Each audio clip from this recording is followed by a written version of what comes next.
What's going on, everyone? Welcome into another Forward Progress Live watch along Thursday night football. Seahawks and Bears. It's Boxing Day in Canada. I know for the Americans, you have no idea what the hell that is. It's basically our Black Friday. But we're here. We're watching NFL, and we're going to find some bets. I'm Rob Pizzola. I'm here with you for the majority of the evening. Andy Molitor is going to join me in the first half tonight. Hitman in the fourth quarter later on. But let's get it started tonight. Now, I do want to say, anyone who was in here on Monday, we hit a huge SGP. That's not going to happen all the time. It's happened several times this year, but it's not going to happen all the time. Got to bet responsibly over time, try to put together some things that make sense, and hopefully we can get some cashes. I'm going to start with the SGP tonight. A lot of familiar faces in the chat tonight, and prior to the show going live, there was a lot of conversation. Dean Stewart, Early Bird Capper, Levi, you guys were all involved in this type of conversation. So first and foremost, you guys know how I like to do it. I like to pick some sort of extreme outcome to start. And basically the options here tonight, as they usually are the underdog on the money line, Bears money line, or the Seahawks to win by margin. I don't really love either of those. The Seahawks don't tend to win by margin a lot. They play a lot of close games. They don't separate a ton. The Bears, to me, though, are a catastrophe of a football team. So I'm going to go Seahawks, and I'm going to sell points here to get to Seattle minus 9.5. That's the number I'm choosing. You can go with whatever you want, but I want Seattle 9.5 to get to double digits. Basically, when we look at this game, Chicago's offensive line is a complete disaster. Braxton Jones, their left tackle's on IR. Tevin Jenkins is out at left guard. Ryan Bates is on IR. Basically, from center to left side is a complete mess for them. And we've seen Caleb under pressure so far this year. Guy eats a ton of sacks. Doesn't get the ball out quickly enough. So I think there's only one way to look at it. We go Seattle alternate. Now, this is kind of a similar setup to how we played this on Monday night. Seattle's going to win by margin. There's a few things that probably happen. On Monday Night Football, it was Emmanuel Wilson for the Green Bay Packers. For tonight, it's going to be Kenny McIntosh. Now, you can play this whatever way you want it. The beauty of the Monday Night Football parlay was all you guys cashed, and you all sent me your DMs with your pictures. You tweeted us at Forward Progress HQ, and not all the parlays were the same, which is great. I love when people use their minds and they kind of mix and match, and that's what I'm doing tonight. I think Kenny McIntosh anytime touchdown score is underpriced, but for this parlay and the one I'm going to share for the show, I want to play Kenny McIntosh anytime second half touchdown score. Hitman hit all of the Zach Charbonnet props towards the under. He shared it on Twitter as well. I'm going to go Kenny McIntosh anytime second half touchdown score. If you want to play it safer, take him anytime touchdown. Could do all sorts of things that you related to Kenny McIntosh in this game if you want to. Then we pick our poison on the Chicago Bears side. I thought about Caleb Williams, alternate rushing yards. Thought about DeAndre Swift, alternate pass receiving yards. But I'm actually going to go with Cole Kmet. I think Cole Kmet is the most undervalued player for the Bears today. Not going to go here. We could go just on the over his regular numbers, but I'm going to play 25 plus receiving yards for Cole Kmet. He tends to get targets in games where Caleb Williams faces a lot of quick pressures. That's likely to happen here. I think he's a very good safety valve in this particular game for Caleb Williams. So this parlay will pay just over 35 to 1. I think it's a banger, but you don't have to play this exact iteration. Do whatever you want. I try to talk through the process so that you people see that it's not all about just finding like the 4 or 5 props that you like in a game and throwing them all together in SGP. Listen, you can win doing that, but you want to find some rhyme or reason to what you're doing. In this case, I think a lot of it makes sense. Like I said, go experiment, do whatever you want. I don't always just play one SGP. Sometimes I play many iterations. I think you should do the same. Bet within your bankroll in doing so. But officially for tonight, I'm building around this parlay. Seahawks minus 9.5. Kenny McIntosh, anytime touchdown score in the second half. Cole Kmet, 25 plus receiving yards. Okay, let's get into props I like for the game. If you can, smash that like button down below. Got over 530 watching right now across YouTube and Twitter. Hit that like button really quickly if you're on YouTube. If you're on Twitter, come on into the YouTube. You can get in on the chat with the rest of the nails here as well. Hope you guys had great holidays. Hopefully we can keep this winning streak going. Going to be half unit props tonight. Nothing crazy that I like in the game, but I think there's some good looks. Let's start. The Charbonnet numbers are gone, so I'm going to avoid that completely. Let's start on the Seattle side, and we're going to take two players in the receiving yards market. This is ugly. You don't have to tail everything I give. But in the receiving yards market, Jackson Smith and Jigba is gotten a little bit too high for my liking. Looking across the market right now, Fanduel 73.5 minus 110. That's one of the better prices in market. I do see a 75.5 out there as well. Anything 70.5 or higher, I think is good towards the under on JSN. I love him. He's a great player, but we're approaching territory now where I think I got to play back after a huge game. So 75.5 out there. If you can't get that, 73.5 is solid as well. Play that under for a half unit. Also on the Seahawks side, I'm playing Tyler Lockett over on receiving yards. I know Tyler Lockett has fallen out of favor to JSN, but for one, Seahawks are favored 4.5 in the game. There's a possibility of a little bit more garbage time run here for Tyler Lockett. I would not play the 20.5 at FanDuel. They are our sponsor. I shut them out as much as possible, but find yourself the better numbers out there. There's 17.5s, 18.5 out there. Play that towards the over. You don't see Lockett priced in this range. And I know he's only getting like 2 or 3 targets a game at this point, but even at that, he should be priced in the low 20s, like where FanDuel has him priced right now. Jason on screen is putting up the inverse correlation on Tyler Lockett. Could opt to do that. I'm not a super fan of Lockett being used in that situation, but it is out there and is available. All right, on the Bears side, I mentioned Cole Kmet in terms of alternates. I'm playing him over on his receptions as well. You're getting good price on this at over 2.5. 144 FanDuel. One of the better prices in market for sure, looking left to right across the screen right now. Anything I would say in this range, 140 or higher, totally playable for a half unit on Cole Kmet over 2.5 receptions. I gave the reasoning, the rationale for that for part of the SGP. And on the Bears side, I'm taking Rome Odunze under on receptions. 3.5 receptions towards the under. FanDuel does have a great price at minus 106 right now. Issue with Rome Odunze is that he's getting targets, but a lot of these targets are downfield, and it's hurting the reception numbers because they're having trouble connecting downfield generally on Odunze. None of these props tonight are huge value, in my opinion, but half unit on all 4 of them. So Odunze under receptions, Kmet over receptions, Lockett over receiving yards, and JSN under receiving yards. Those are going to be the pregame props. If I had to play something last minute just for shits and giggles on the side or total, I'd probably take the Seahawks. But at this point, you know what it is. It's mature market. All the information's been processed by the market. You're betting into the highest limits possible. The likelihood that I have an edge at this time is very low. In fact, I'm pretty much right on market when it comes to this game. But Seattle at full health, and I just do not trust that Chicago Bears offensive line going into this game. Although Geno Smith in primetime, I don't know what it is with this guy, but he seems to really shit the bed in these primetime games, more so than just a narrative. Yeah, some people saying what's going on with the Kenny McIntosh alts.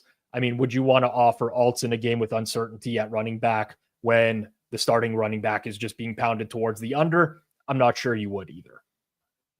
Not sure that you would. Okay. Before the game kicks off here at 8:15 Eastern time, the holidays are here. And when you enjoy all the NFL games going on, FanDuel, America's #1 sportsbook, has you covered. I bet with FanDuel every single day. That's not an exaggeration, including yesterday, Christmas Day, because it's a great sportsbook. They offer tons of options. They're really good in terms of their in-game product. I'm a huge fan of great products in market, and to me, FanDuel is the absolute best right now. And right now, all customers get a profit boost every single NFL game day this week. That means you can pump up your gridiron winnings multiple times.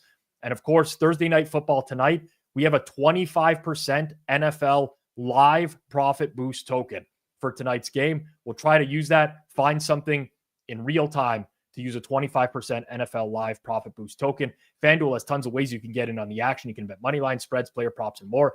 Plus, with super simple live betting, lightning fast bet settlement, and instant withdrawals, Fanduel makes betting on the NFL easier than ever before. Just visit fanduel.com/forwardprogress to download Fanduel today. You must be 21 plus and present in select states or 18 plus and present in DC. Opt-in required. Bonus issues, non-withdrawable profit boost tokens. Restrictions apply, including token expiration. See terms for offers at sportsbook.fanduel.com. Gambling problem, call 1-800-GAMBLER or visit fanduel.com/RG. Call 1-888-789-7777 or visit ccpg.org/chat in Connecticut. Visit mdgamblinghelp.org in Maryland. Hope is here. Visit gamblinghelplinema.org or call 800-327-5050 for 24/7 support in Massachusetts, or call 1-877-8-HOPE-NY or text HOPE-NY in New York. All right. Mike Durso says, taking both quarterbacks first TD at 25-1. I don't hate that. I looked right before the game started here. I mean, it's going to start. It's going to go off the board in 1 second, but I didn't like anything in the touchdown score market, unfortunately. So didn't want to give anything out there. Honestly, DK Metcalf is priced really good at FanDuel relative to market. Plus 210 at FanDuel. Everywhere else, you're looking at like plus 175-ish or so. I mean, there is actually one other 210 out there, but that is a really good price. I saw people in the chat prior to the game talking about Jake Bobo, maybe garbage time stuff. 13-1 on Jake Bobo at FanDuel is the best price in market. All right. On a personal level, I played some other stuff that I didn't give out on the show. Obviously, I do that because the numbers are no longer available in those cases. Have some DeAndre Swift under on rushing yards. I mean, I got a lot going on here tonight, surprisingly, for this particular game. So you might see some random celebrations here and there, but I'll try to stick to the stuff that was given out on the show as to not be that guy, quote unquote, that guy. Soldier Field in Chicago.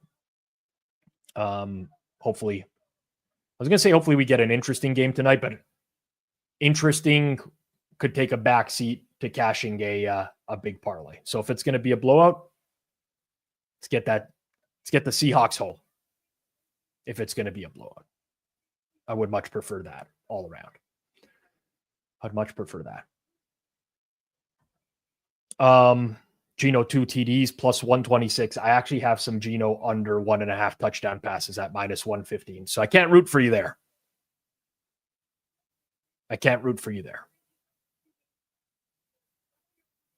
Hello, Hooper the Elf. Good to see you. It is the Circles Off guy. Appreciate you. Appreciate you, Hooper, over the holiday season. All right. One of my favorite people in the entire world is joining us here in the first quarter. I'm only exaggerating to hype him up a little bit, but I'd say I like the guy quite a bit. Live, just coming in from tobogganing. Andy Molitor. Andy, how are things? Hey, what's up? I don't know. You tell me. How are things? Give me like 2 seconds. Headphones are being dumb. That's okay. I'm catching like sometime I'm going to switch headphones, so you just vamp or whatever. All right, we'll bring you back in 1 minute. Jeff Feinberg special right there. Headphone problems. Bobo on the field. Bobo. All right, Andy gave me the double thumbs up, and the double guns as well. Now we can't hear you. 1 second. I'll unmute you in a second. Let's see if we got you. Got you. I got muted too. Yeah, that's all right. You let your kid use the expensive headphones, and she messes with the settings. And now, holiday season, blame the kids, of course. You got to keep them quiet in the car. You got to do something here. How far ahead am I? Thursdays is the night where I have the fast stream. Yep. Like Seattle just scored. Well, I have Tyler Lockett. I made that up. I made that part up. I'll do the play clock. I'll tell you right now. So it's second down for me. Play clock is at 30, 29, 28, 27, 26, 25, 24, 23, and then Mike McDonald's graphic up on screen. I think we're good. Mm-hmm. I think we're good. I think we're good. Cheers. How was your Christmas? Do you do Christmas up in Canada? Does Jesus and Santa visit you guys up there? Jesus visits us up here. Yeah, it's good. I had a good time. Listen, like, I enjoy the company of family, but we eat far too much food on Christmas Eve and Christmas Day. And I actually just ordered some Indian food right before the show today as well. So we're going to see how that's going to go down. I took some chicken tikka masala. I took it to the bank, to the house. Jesus. Yeah. That's how you get rid of the heartburn. If you eat a bunch of Italian food, a whole bunch of fish, a bunch of marinara, you want to kind of like squish that down with some curry. Yeah. My father-in-law made a banger turkey yesterday, and a roast. It was nice. It was a good holiday season. How about you, man? How have things been? Good. You know what I made? I hosted a Christmas. I had to host because my brother moved, and now I'm like centralized. So I host one of the Christmases, and everybody, they got to do a ham or got to do a turkey. You know what fucking whales? It's chicken. Everyone loves chicken. Chicken strips, chicken, like, chicken isn't everything. Everyone loves the chicken, but for the holidays, like, nobody makes a chicken. So I roasted some chickens, and they were delicious. I'm going to do that again. Like, that might be my holiday go-to, because chicken is better than turkey. Oh yeah. I don't even think there's an argument there, to be honest with you. I don't think there's an argument. Bears are up to their usual tricks already of not being able to tackle anybody, by the way, in the early going. I know. Where do you stand on that? The quit factor. I don't really buy it for the most part. I think it's here's what I think, Andy. I think the Bears are a really bad football team. And anytime something bad happens to them tonight, people are going to be like, they've quit on the season. And it's like, no, they just suck. And they've sucked for the most part this year. Yeah, I've just seen people get mad about those kind of takes online, and people get mad online, obviously, about a lot of things. But I mean, I kind of sympathize with them, because teams don't quit, players don't quit, front offices can quit by what they do and who they put out there. But like, there is, I'm like 90-10 on that. There is like a little bit of a factor of like, this team is dead. They're not going to make these, wild ass plays. The tackling seems to get like 10% shittier when a team is out for the year. And obviously the Bears have had a bunch of defensive injuries too.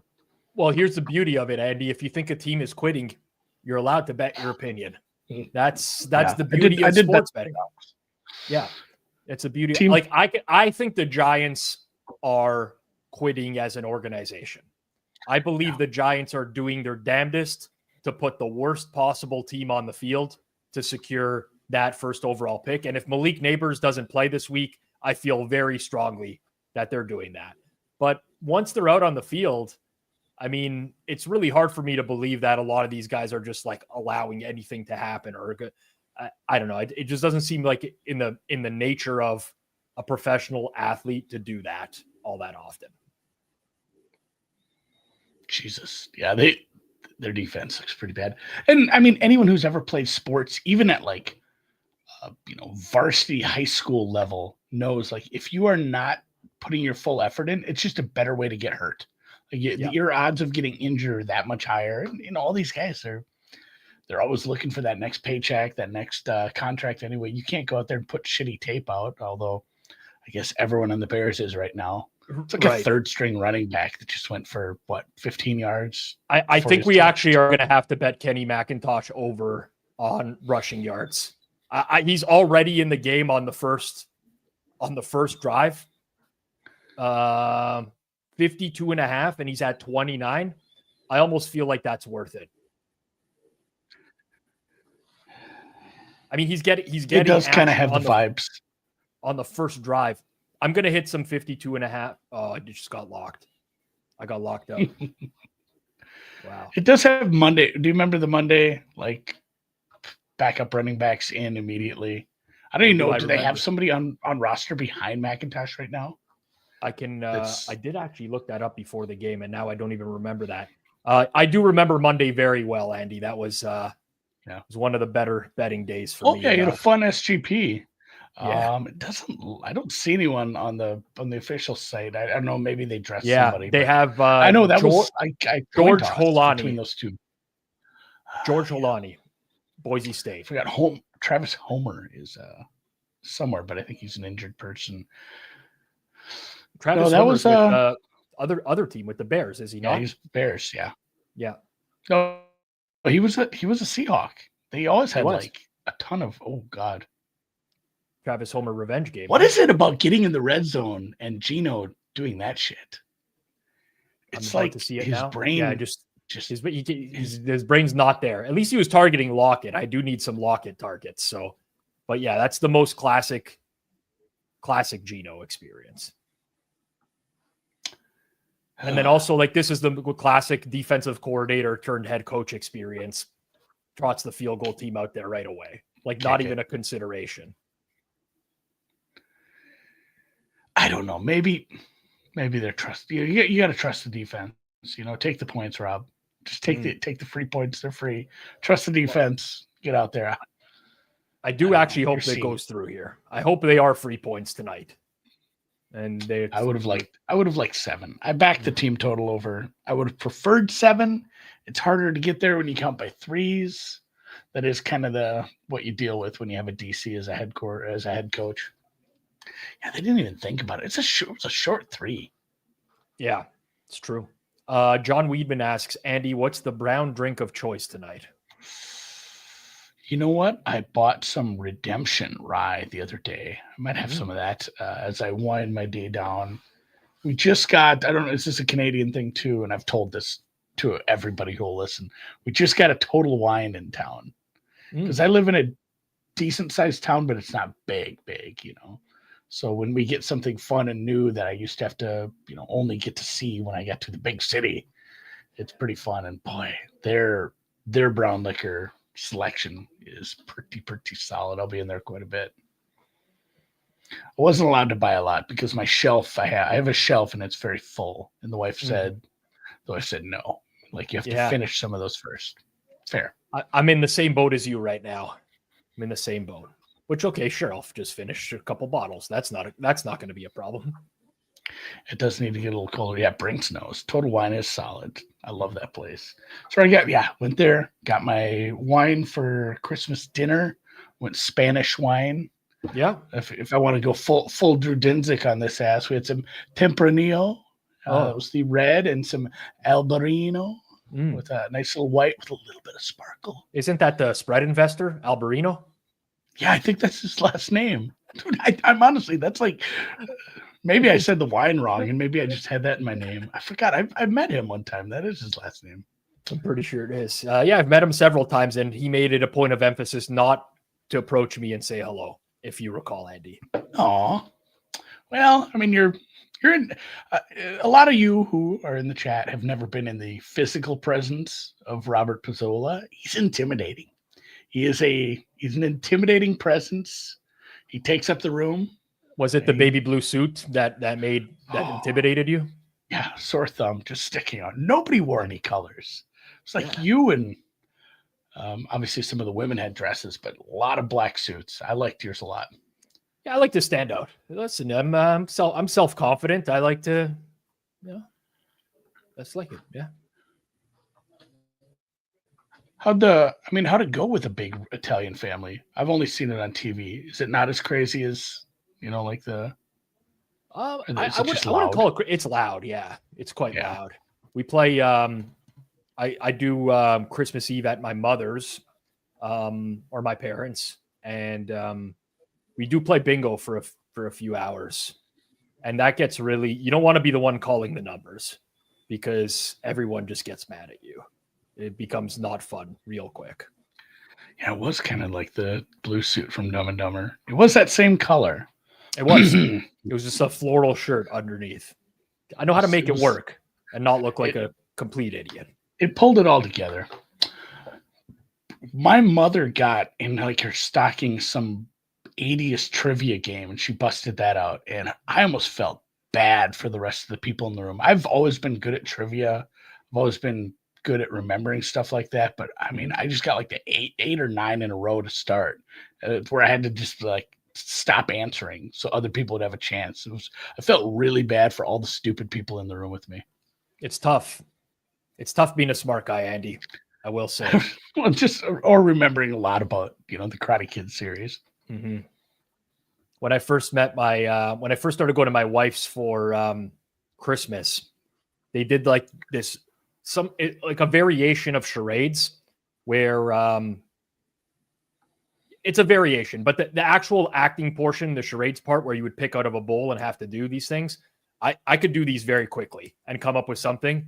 And I was getting my team was getting like 6-7 points every single time I was there, and everyone else was going and getting one or two. And it felt, after a while, I'm like, I think I actually got to slow down here and just like pretend I don't know what I'm doing. Showing these people up at Christmas. It's like their game that they always play, and now they can't win anymore. Tough one. Roschon Johnson got the second carry. That's important. Also, I want to see if he's lined here and if I want to lose. I don't think we're going to have a line on Roschon Johnson live, though, to be honest. We got an anytime touchdown, but I just want the rushing yards. We'll see if we get something in game. You got a lot of action this weekend, or did you take the holidays off and not really play much? So I am behind in my normal weekly schedule of doing things, and obviously updating numbers isn't as in depth once you get so late in the season. You're not going to make sweeping changes to a team unless it's all injury news at this point. Mm-hmm. And a lot of it is the injury news and the big matchups, like the Packers-Vikings game is the offensive players for the Packers and the defensive players for the Vikings that are maybe going to go. And obviously it was good news for the Vikings today, but yeah, there's just a lot of horseshit games. Yep. We talked about the quit thing, and it's not really a thing, but at the same time, there are some, you see decision making later in games get kind of wonky with some of these teams that are just dead in the water.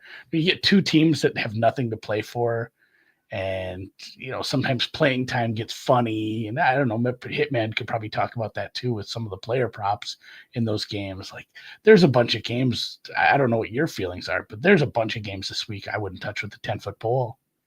It depends on, so what I've noticed, I was at the desk a lot today and even a little bit yesterday. This is for obvious reasons. I'm not calling people out, but there wasn't a lot of reporting that was happening over the last couple of days because people are on holidays and it's hard to get as much information as usual weeks. So it's like me reading the tea leaves a lot. You had practice reports that weren't real practice reports. It's like, well, if we practice today, this person would have been out there or not. So you got to parse through all of this random information, and it's tough. I will say I did get some really good prices on Eagles under and Cowboys in that game. Just reading Hurts wasn't going to practice, and that was going to happen. And then CeeDee Lamb out for the season. Now the under is looking even better, but it's tough at this time of year. You got to you just got to trust your gut a little bit more. And then next week we're going to have incentive week. And, Sal Vitri's going to tweet out the 25 incentives that people will be playing for next week, long before the lines even come out. It's like, yeah, go and bet this player's over. It's going to be, there's no line, Sal. What do you want me to do? At any price. At any price. Over 199 rushing yards. It's good because he has an incentive.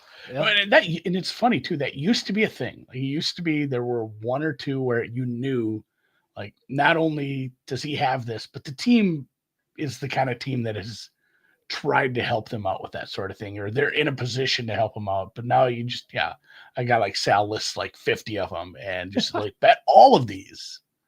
It's probably it's not going to work out that way. Dean says Mike Evans is getting to 1,000 yards. I'm going to bring this up with Hitman in the fourth quarter today because Hitman was on top of the incentive stuff very early before it was public knowledge. And then I can't remember who actually started putting that stuff out there first, but Hitman will remember. He will go off on whoever it was that originally started doing the incentives for content. And that ruined a pretty big edge. That's what sucks about content sometimes. When you're just giddy that you found something and oh God, this game's kind of bad, Rob. I'm just going to assume Geno Smith took a sack. Oh, he tripped over himself. Yeah, I guess I am a little ahead now. I'm gonna have to pause it for a second. No, it's okay. I thought I it don't was mind. close. I actually don't mind. Like when I know something's coming, it actually. Some people hate it. I don't mind it all that much. Yeah, Gino outdoors, man. I just stepped on Charbonnet's ankle. What's he gonna do? It might have been Salvetri. I made one of those thumbnails once, Rob. The Salvetri thumbnails where he's like, I just shared it in like the Discord because I was trying to find a picture for a thumbnail. I'm like, man, I don't know if I could actually do this in earnest. I feel like such an ass putting my face like staring in this. I don't know why the algorithm loves that or what that does, but it seems to be a very big theme on the YouTubes where you got to be staring off into space and looking kind of shocked, like something crazy just happened, and then the title is just like, 3 waiver wire pickups you should get this week in fantasy. And it's just like the most obvious running back. No, honestly, I'm just going to tell people this now because they're going to notice it at some point or another. But our titles for 2025 we are going to clickbait the shit out of our YouTube titles and our thumbnails. I'm done with like the simple ones. It's like it's going to be stuff like this is the bet that you must make this week. Period. Something like that. If you want to make that paper, you got to chase some clicks. You got to do it, man. I'm playing the YouTube game. Can't get soft with it. Way over the top. No, you're up against Sal. You're up against those guys that are just. I know. The shocked face, right? The shocked face. Oh, like we actually used to get Eric 4 bets that'll blow your mind this week. And the brain is actually like exploding in the thumbnail. We need to do that. Now I might have to do it. Like I'm gonna make Drew take a bunch of pictures of himself. It'd be funnier if it were him. And by funnier, I mean I just don't want it to be me. Well, I remember doing content last year with I would do, or a couple of years ago, instead of doing watch-alongs for the pregame, for the primetime games, I used to do a pregame show and a halftime show with Eric Eager at that time. Yeah. And Jason, our producer, always used to ask Eric, he's like, once we were off air, like, can you stick around and just like record, give me a shocked face, give me an excited face, give me like, and Eric used to sit around for 2 minutes doing like all these faces. And we got to get back to doing that stuff. The algorithm loves that. They love the shocked face. If anybody wants a screen cap of mine, I just did like 13 for free, you guys. I mean, there used to be every once in a while somebody would do that. They'd snag a stupid looking face. Oh man, how about these Bears? Oh, I kind of want the Bears to do well because I just took Seattle team total over. Didn't want to lay the 4, but I actually showed a little value at 4 on the Bears. But all the matchups were just like, why wouldn't the Seahawks offense win today? Because of everything we've seen from this Bears defense for like 10 weeks in a row now, has it just been a steady decline. So if the Bears could score, it would maybe push Gino and McDonald. You already kind of alluded to McDonald's conservativeness. I'm not super sure on this entire class of rookie head coaches. Neither am I. Revolut Me said the compilation face. Yes, that would be the one. I'm going to pretend like I don't know what that word means. Well, you don't have to pretend.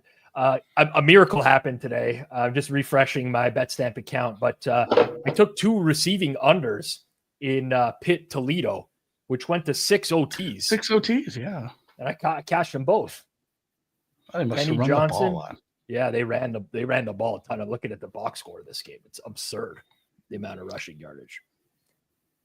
I couldn't get into any of the bowl games today. I couldn't get into them. I just didn't have it in me. I was so got to my mom's yesterday and just started hammering, like went through a whole thing of orange juice making mimosas. Yeah. And then got into the red wine. And then she made heavy German food like pork cutlets and real big dumplings and cucumber salad and hot cabbage. And I ate so much of that. And then I drank more wine. My body just didn't want to do anything today. I came into work and just kind of sat here for a while, just doom scrolling. Sometimes you just got to scroll. Yep.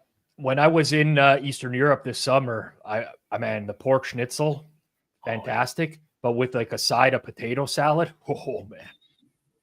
Was it the hot potato salad? Oh baby, it was hot. That's pretty solid. That's pretty solid. Oh. There used to be a really good German restaurant in the Twin Cities that I would go to, but they got in trouble for having like a see if you can put the pieces together. They had a big basement where they would have, parties and stuff. They had a historical reenactment society have a party down there. And guess what kind of historical reenactment they did? And got a little hot water. And then I think COVID kind of took them out. It was from World War II. Big third down. You might have seen it already. Big third down. Pressure. No, I paused it. I slowed that down. Yeah, Keenan Allen has can't catch anymore. Keenan Allen can't catch him. Yeah. You were doing injury work today. Do you have, just selfishly for my fantasy team that I found out is in the finals? What is his name for the Jets? Allen. No. Yep. Adams. Devontae Adams. Do you think he's playing? I think that's like 50-50. Yeah. I know. I actually took some early Jets in that game, and then I had a real long conversation today about whether I need to get off that position, and we started to get off some of that position.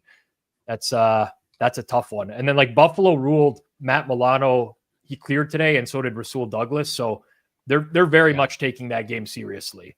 I wasn't 100% sure that the Bills would be like, I mean, they could still lose the 2 seed to Baltimore. So we did the math on that last week. We're like, oh man, they could, if they just fuck around, they could actually end up in the 3 seed. That would be bad. They have to just ball out, beat the shit. I kind of want to just come back on that now that it's moved that way, and just be like Bills first half, come out and blast you in the face, and then coast, and then take your week off.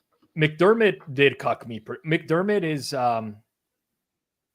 he was like pretty adamant about how they want to get into the playoffs healthier. They're not going to take unnecessary chances, stuff like that. I don't know. Whatever. I cucked myself basically. I mean, I'm just blaming McDermott, but I really thought that they might, take it a little bit easy with some of these injured guys this week. Anyways, it is what it is. I'm the idiot. Well, I mean, did you get it over 10? I did. I got not over 10. I got 10. Well, I mean, you can't be mad about 10. Yeah. I got some Seattle -3 plus 100 in this game. Can live with that too. That was me and Clive get good numbers and then yell at the coaches later.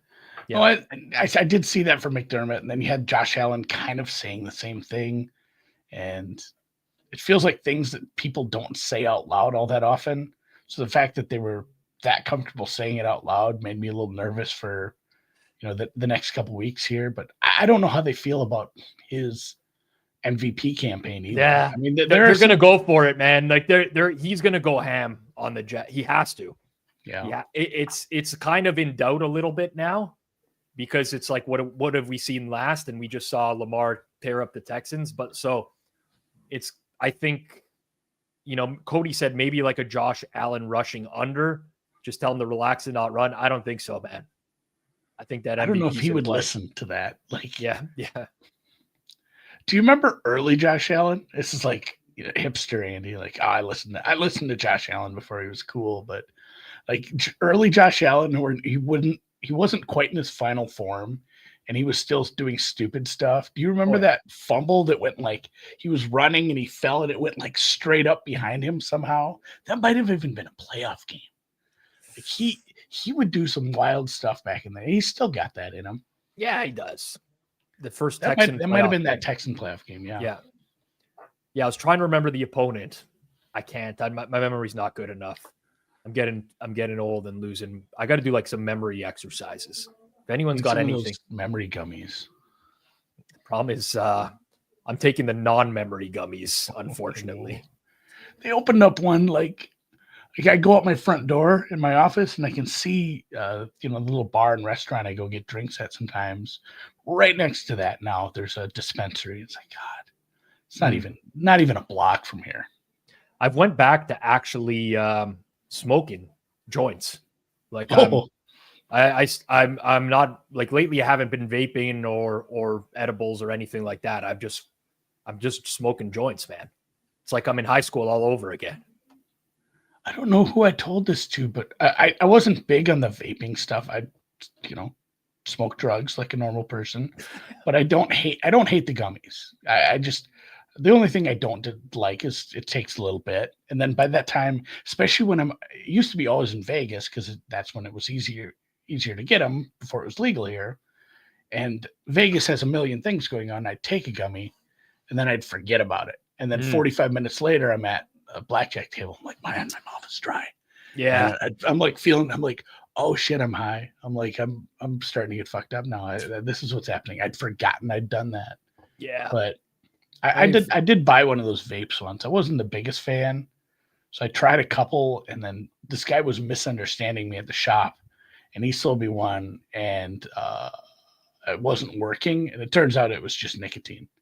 Like, I'm like, oh, like this is where I'm just, I guess I'm addicted to this now as well.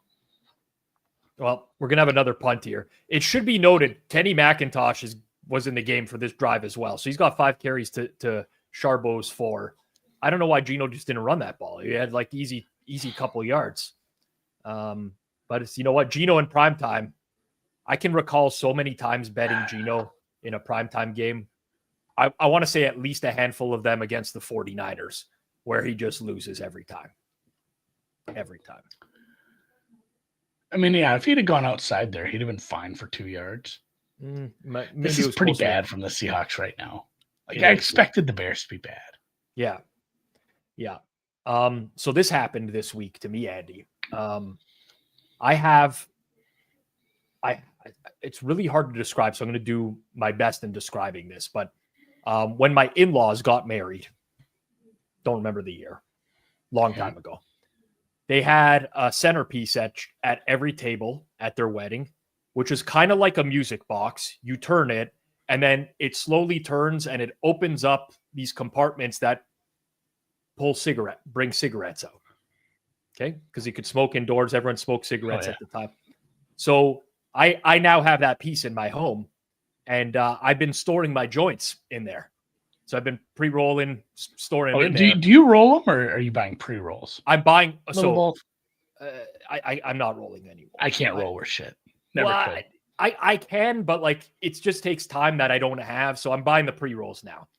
But so I stored them in there, and my mother-in-law came over because we just moved recently. So she was over, and she's like, "Oh, and like before I knew it, the thing was twisted, and like she thinks I'm a saint. You know, she doesn't know the extent of my betting habits. Your debauchery. Yeah. Wow. DeAndre Swift just lost like 10 yards on this carry right there. Great toss play. Yeah. So that happened, and I had to explain myself. I'm like, yeah, she's like, what are these? I'm like, I get headaches. Yeah, no. Oh, you didn't hear about my migraines? These are prescribed. Yeah. I think that's the route you got to go. Like I didn't. I went the honest route. I went like the Bryan Cranston, you got me. You know, you got me, right? What are you going to do at that point? Yeah. But now she thinks I'm a pothead. I'm not a pothead. I just, just enjoy an occasional toke. I like the sativa ones, the gummies, because like if you take like a 10 milligram one and you just eat part of it and you get just the littlest bit high, I don't know. I feel like I'm more productive. Yeah. Like, I mean, it's like that perfect amount of beers you have where you're the best bowler in the world. Yeah. I've been able to find that with gummies, but sometimes I take too many bites and then it's like, now I'm high at work. Like I need to like slow down on this. Zach says, wait till your mother-in-law watches one of these streams. Well, she watched about 5 minutes once, and she saw us calling Jason the porn guy, and then she was like, "What was that? What's a compilation with the porn guy?" Oh my, Caleb, this guy stinks, man. What's your redraft order for the 5 QBs? Throw out JJ. Is it May over Daniels now? It's close. I said this last week, but I think I would take Drake May first. I feel like he has. It's 1A, 1B for me, but it's May for me at this point. I'm pump the brakes on what I'm going to say. I said this last week too. I said this with Clive, right? I don't want people to take this out of context, but Drake May clip this has like some Josh Allen in him, you know? He's going to find the right OC. And I mean, you can make the same argument for Caleb, but like this is a clean pocket type of throw where he just airmailed, who was that? Odunze by like 15 yards in the middle of the field. I know it's wet and slippery and stuff, but yeah, I think I'm going May 1, Jaden Daniels 2. I still think I'd take Caleb over Bo Nix though, because I think Caleb has a much higher ceiling than Nix. He's had a tough year too with the turnover at OC and the fact that he's had 2, basically 3 once they moved up, and with some of the mechanics stuff, it feels like he can fix. Nix is fun. He did come into the year though with DJ Moore, Keenan Allen, Rome Odunze, compared to Drake May, who came into the year with like Jalen Polk. Yeah, it was basically 2 rookies and a bunch of garbage and a worse offensive line. I remember that's the annoying part. And I said that in the summer. Drew was mad at me. I remember he said, "How many games should Drake May start?" I said, "All of them or none of them. Like, just put him out there." What are you gonna do? Like, do you expect this offensive line to be better in 8 weeks? Like, if you're gonna say he can't play behind that offensive line, then you can't play him at all. Then because it's never gonna get better. I also hate when people are like, you can't put him in behind a battle line. It's like, why not? He's gonna play quarterback. Like. Yeah. I hate to break it to you, he's not going to have a great O-line for this entire life. Maybe that's one of the impressive things is how well he's played behind just 5 bags of trash. And I don't think much of Alex Van Pelt and the play calling up there as well.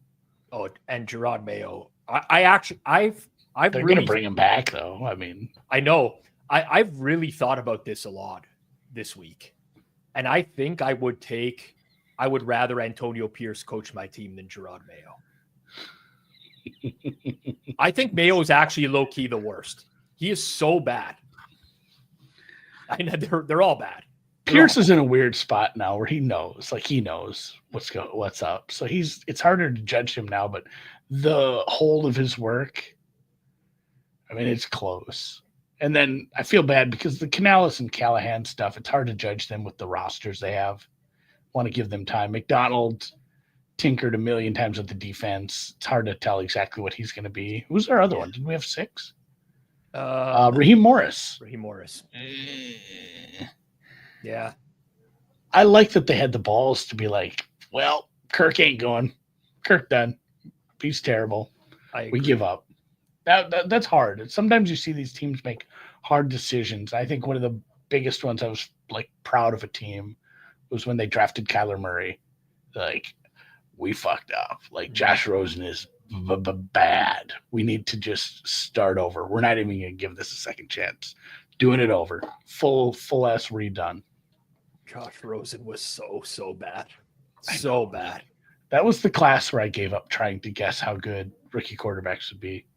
Because I loved him. I'm like, I like this kid. And I think I hated was that Josh Allen too? I didn't love him. I'm like, how's he gonna translate to the NFL? I don't remember that full draft class, but yeah, I think it was that one. I do. That might have been Darnold, Allen, Rosen. Feels like there was like 5 taken up high in that one. Zach Wilson taken. That was after that. Yeah, I've really pumped the brakes on the immediate draft analysis. Like, I'm not a college scout. I tell the same story every time. I don't know if I've ever told you this. You might remember the player as well. Here's the draft, by the way. So Baker, Josh Allen, Sam Darnold was the 3rd overall pick there. Josh Rosen, 10th. Wow. There's some really good players in this.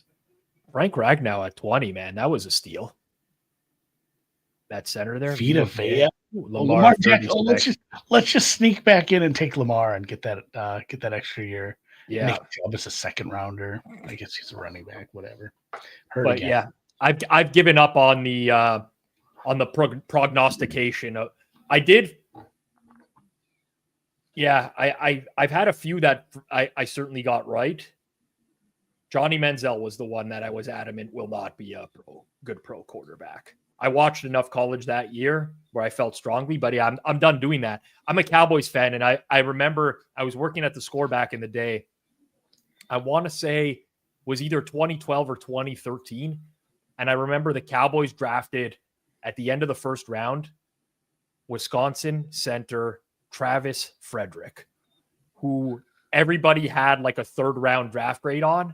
And I fucking lost it. I'm like, oh my, the dumbest team ever, whatever. Guy turned into an all-pro, was like bona fide stud center. Unfortunately, his career was cut short because he had Guillain-Barré syndrome. Oh yeah.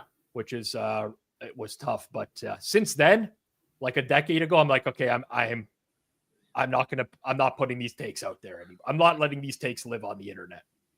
Well, even like Stroud versus Bryce Young, like where we were, that's what I'm saying. Like you can't judge right away. You can't judge after 5 games, and apparently after even a season and a half, you can take a big switch. And some of that might be the scheme and the play calling down in Houston, and obviously it's same thing in Carolina. But I mean, Bryce Young, I would have stuck a fork in it. Not that he's like good, but he's playing league average football, and that would have surprised the shit out of me. 8 weeks ago, I guess. It's like, this guy's terrible. Like, he's never going to work.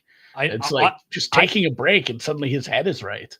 I literally said, I think on one of these streams, that I would probably field the best offer and trade him. After the first game back, when he looked good, I'm like, I'd probably field the best offers now and trade him. Sell high. Yeah, I mean, I didn't know, but yeah, I mean, I want the Panthers to do so. I want the Panthers to do well so badly for my guy, Dr. Eager. I know.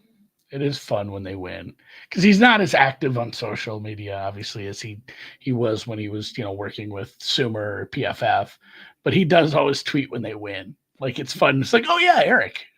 He also sends me a private message every time they win that just says KP, which stands for keep pounding. Which is I texted him a couple times after they made some trades just to get his thoughts on it. And just obviously he's always happy. What'd you get? Lock it overs are in.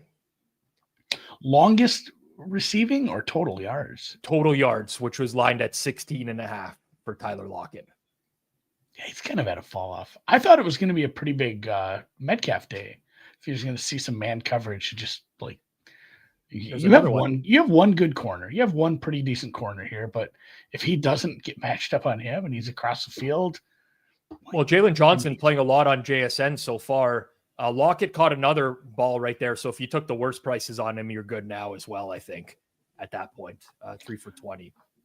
But yeah. The box score. Oh, this is a low-key leading receiver in the game, Tyler Lockett. We need Eric's documented betting records. That was actually one of my favorite Zalbert moments, when Eager tweeted something like 2 months ago, and Zalbert just popped in and was like, where are your documented betting records? Guy's working in the NFL front office, Zalbo. Do you think Zilbo is a bit? Because some of the stuff is over the top. Like, some of these guys, they finally give it away. Like, oh, this is a bit.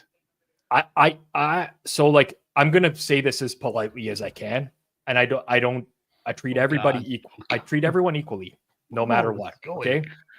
I think he has some sort, like, he's maybe on the spectrum, or he's got something going on where he just doesn't. That's him. I actually firmly believe it's him. It's the same with GRP. Like, I don't think this is a bit by GRP. That's just who he is. And it's, from the outside looking in, it seems funny, but I really toe the line with some of the things that I say. Oh my God, man, this Seahawks. My favorite thing about GRP is everything he does, he thinks he's the very first person to ever do it. Yeah, like, I've had to wean off my because it's just so tempting to like respond to him, and I shouldn't. If you write in the notebook now, Andy, he will claim that it's because of him. Yeah, it's like tracking Chernoff. Like, it's like this revelation. You know how many tracking accounts there have been over the years on gambling Twitter for various tout services and people, and like it's like the oldest thing ever. That's happened 1,000,000 times. Yeah, he's just too much, man. And also, like, gambling Twitter really roots, at least the sharp side roots for Chernoff to fail, which, you know, kind of upsets me a bit. Chernoff's a friend. Like, I don't agree with, actually, you know, we disagree on a lot of stuff when it comes to football handicapping or whatever. I think a lot of his history from when he was a teenager is held against him, right or wrong. He's a great guy, but GRP doesn't even track the bets properly. This is what I listened to the same segment. He's just like making stuff up that he Chernoff never, or if the host puts him on the spot. It's funny because you now know that Chernoff is actually paying attention very carefully to the words he says. He's like, I will not bet this, but you know, if you're asking me to give a pick on this game, this is the side that I would take or whatever, and it goes in the notebook. Like it still goes in because it was a lean. Leans count. But if the Bills win the Super Bowl, you get 6 wins, which is also not how things should work. But that was I don't know, the people, and I'm sure this has been discussed a million times, but the people who have like been on gambling Twitter forever and ever, like if you don't remember old school GRP, where he was every season he'd have some new like scheme on his website. Yeah. And they were all awful, and he'd get like 2 customers, but he would tweet 13, 14 times a day about it. And one of it was like, he didn't trust, you know, any of the BetStamp or anything. He wouldn't trust any tracking site because that could be manipulated. He said it has to be done by a person, and he would do it. That's how the notebook started. He had people that would, that was the pitch was, I'm going to track this person, and if they win, then all 3,000 of my followers will know, and they'll get really rich. And if they can sell their picks for this amount and 200 people sign up, that's $200,000 a year. And then, you know, he did it for free for 6 weeks or whatever. And then he tried to charge those people, and everyone's like, well, I'm not going to pay you to do this. And, you know, this is the end of that scheme for the year. Hooper says, you guys always talk about gambling Twitter. What is it? Just Twitter? No, it's a subsection of Twitter where the gamblers hang out.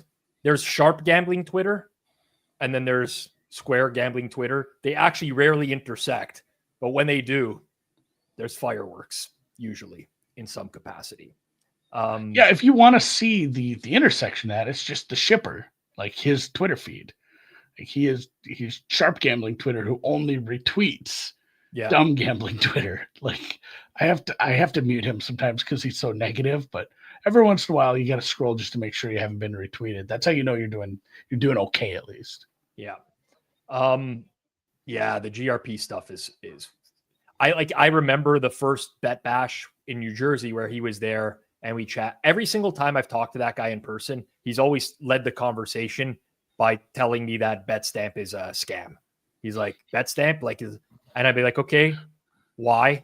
Explain this to me. He's like, well, yeah, you know, like everyone on there wins. I'm like, actually, no. Like, I know the percentage of people that track that lose, and it's upwards of 90%. So we can forget about that. He's like, well, people just lock in the plays at the best price. I'm like, yeah, and you can go through their bet history and see exactly what they're doing.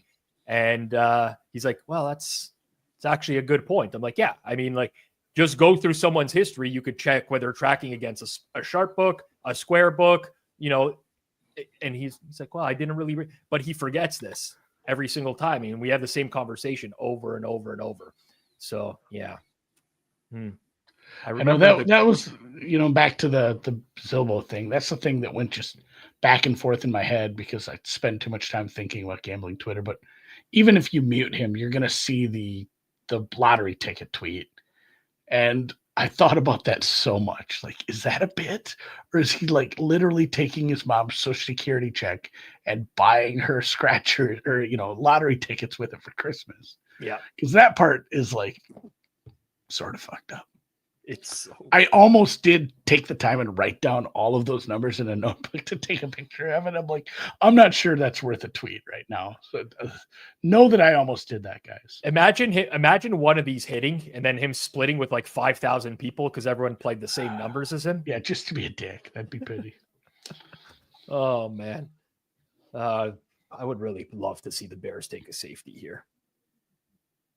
Oh, I didn't even see this tweet by GRP. He's calling Circle Back a much must watch. Just a group of guys talking about what's happening in the sports. Well, it's the second sentence. Yes. He can't get enough of himself. Yeah, again, people who remember his old Twitter handle used to say featured on VSIN because one time they didn't lock the door and he just walked into the room Yeah. and he technically was on air for like 3 seconds while they yelled at him. Now he's seen on the Hammer HQ. Oh yeah, once you've been on a show, he's gonna tag you. Yeah, we had him on a live watch along last year. I think I overlapped with him a little. He's just like sitting in an easy chair on his phone. It's moving around and stuff. Internet's just cutting in and out because he's walking around his house. This was this week with the steak and the shirt.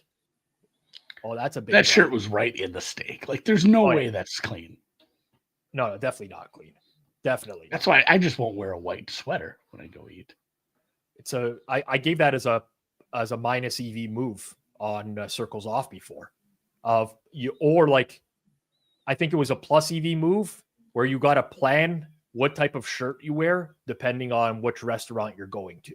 Like if I'm going to go to a place and have pasta with tomato sauce, I'm not wearing a white shirt. That's insane to me. It's like I'm going to a barbecue place. I'm going to a rib place. Like I have to wear this shirt. Like I have to wear black. It has to be very much covering what's going on. What do we got? Ineligible or what is this call? I think that there was too many guys. Yeah. Too many men. The flag was on the sideline there. Oh, look at Caleb. Look at that leadership. Pointing that out. Where he lives, it's expensive. I don't know. Is Chicago expensive? Where does he live? Compared to probably compared to where I live. I live in the middle of nowhere. Did Rob work for covers? Did you? I did not work. I didn't think so. Well, so there's when I was 21 years old and I was working for the Score, we had a gambling show called Game On where people would just call in and give their picks and I would kind of like react to them. And then within maybe like a year and a half of that, Cover started to sponsor it. And I had, as part of that show, I had to interview one of their experts every day of the week as well. I still remember all of them. Steve Merrill, still Teddy around? Covers, Dave Malinsky. They're still around. Yeah, Covers is still around. They're still doing well. They're still doing well. Oh God. That was a bad idea to jump. Like there's cool jumps, and then there's like, hey, that actually worked out, and you hurdled a guy, got 10 more yards. Like there's no reason to jump in that spot. It's happening more and more nowadays, though, where people try to jump and hurdle a guy and they just get destroyed. Yeah, I don't know what he thought was going to happen there. Or getting tackled hurts to begin with. I wouldn't want to get tackled. No, getting tackled from like 6 feet in the air has got to be way worse. But I can guess this score at halftime from the chat. Look at that. Good call, man. I don't know. Bears might score here. We might. I think well, let's see this play and then I'll decide. I think Seattle can be eliminated pretty much. I guess they can't if the Rams lose as well, I suppose, then it is still a showdown in week 18. But I saw some weird clinching scenario with the like strength of victory, where even if the Seattle wins and the Rams win, if like it was said if more than 3.5 of these, it was 5 listed teams, I think, win, then the strength of victory tiebreaker is, somewhat locked up at that point. I said, well, I'm not going to try to remember that. Right. They should only build the entire airplane out of screenplays. Like that's the only thing that works, and it's working well. Chicago ain't cheap, he says. So that's not. And one of my betting partners lives in Chicago, and I've looked at real estate there before. It really depends on the neighborhood, man. Chicago is quite large, and yeah. Wow. I did a lot of people I work with live in Chicago, so sometimes I'll go down. I think I went down for maybe it was a work thing, or maybe I just went to a Blackhawks game with someone, and I stayed at a hotel, and I pulled up to the hotel and I parked in the Wilco garage thing. Like, I'm like, oh shit, like this is really like a parking garage. They wouldn't let me go up there. They take it from you. It's a valet kind of thing. That's like I'm like in an album cover. This is cool. Yeah. The honeycomb one. Yeah. It goes. There's like houses or apartments up there apparently. Oh yeah. I thought they were just huge parking garages. Imagine parking like 40 floors up. Yeah. Chicago's nice. I always enjoyed it. So I love Chicago, honestly. I've been several times. I interviewed on Circles Off a year and a half ago, Juan Martinez, call customer service, who's based just north of Chicago, and I like to get out there and golf with him. My betting partner's there. It's Chicago's nice, man. Wow, that was a great play by Williams after that fumble. Yeah, we kind of shit talked him, and was that their answer to the Lions play? Yeah, I was going to say they stole Ben, right out of Ben Johnson's playbook. I'm going to see how this drive goes, and then I'm going to go figure out something to. Apparently, I need to make some bets. Way behind on this week. I don't think Seattle team total's not dead. That's the beauty of an over. You kind of would want Chicago to score here. Yeah, it's never dead until we get there. Yeah, I want Chicago to score like now. I want this to be 10-7.5. Chicago, my kind of town. Look at that. That's a song. Mm-hmm. Free play? Oh, whoa. I don't know what the floating is. Why is he floating? Well, the receiver at the top of the screen for Chicago wasn't set. Yeah, they were all moving. I was like, what the hell is it? So it wasn't a free play. Nowadays, I've seen that a lot this year where QBs think they have a free play because it's a flag, right? And it's not. It's actually and they throw something risky. Yeah. Pequods. I never did have the Pequods. I do like going to the Wiener Circle, getting a big Chicago-style dog. I do the architecture tour, the boat architecture tour every single time I go to Chicago. Is that the one that got shit on by Dave Matthews? I don't know if it did or didn't, but it's amazing. Chicago is a beautiful city. It really is. I didn't think that throwaway was going to get out of bounds. I was a little worried about that. So Wiener Circle's great. Haven't seen Komet. Only a few snaps, honestly. Bad read on my part for there. He's a second half tight end, guys. Is this third down? Is this a big third down? 3rd and 10.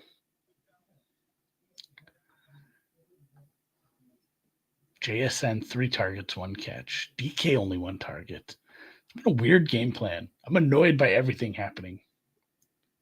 I might have to do the boat architecture tour next year. Then. It's very nice.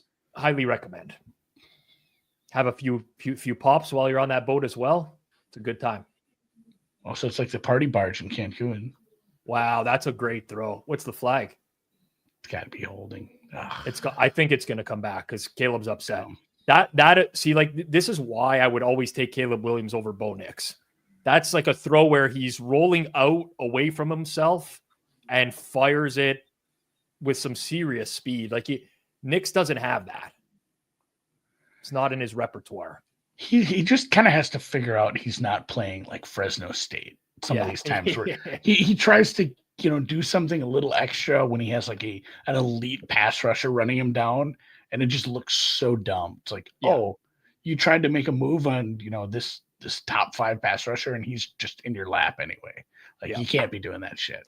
No, that's like a pure dart. Everybody's taking this architecture tour but me, apparently. I gotta go do it's amazing. It's really good. I don't want to overhype it now, but there's a bar on board. Do it on a nice summer day.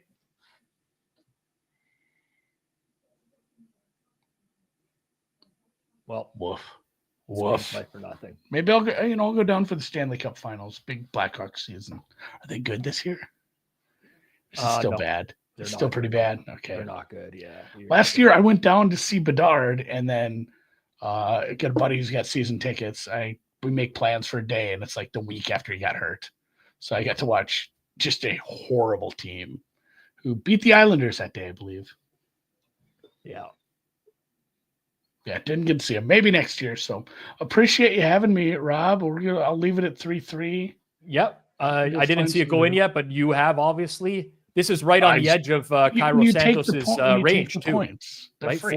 42 is right on the edge of Cairo Santos's range. I think he could go up to 45-yard field goal, right? It is crazy how there's there's Brandon Aubreys in the world, and some teams still have like the Bears, the Niners. There's some bad kickers out there still. True. All right, Andy, enjoy, man. Find some good bets. Let the people know before you leave. I think there's some people in here that don't follow you on Twitter, which is a shame. So let them know where they can get your stuff. At Andy MSFW on Twitter. Same on Blue Sky. I got like 100 followers on Blue Sky. I check that like once a week. It's not fun. There's no vibes over there, guys. But I am. If you're a hardcore Blue Skyer, I'll be over there. Maybe I'll tweet a little more. Skeet. You skeet from the sky is what you do. Kicked for a blue sky. I'm sorry. Well, Threads. I'm on Threads. Do you remember Threads? I haven't checked that in like a year. I get an alert like once every couple months that some random person followed me on Threads. I remember that night very clearly, making that Threads account. I'm like, all right, I guess I'm gonna have to make it. I guess we're doing this. Yes, we're doing it. When I go on Instagram, it's like, hey, here's something, and you click it, it takes you to Threads. I'm like, you bastards, tricked me into going to Threads. They fucked us. So, yeah. All right, see you guys. All right, later. Andy Molitor, everyone. Great dude. Great dude. Well, at least the game is close. It has kind of interested in it. Caleb's looked good so far. I think he's looked good so far.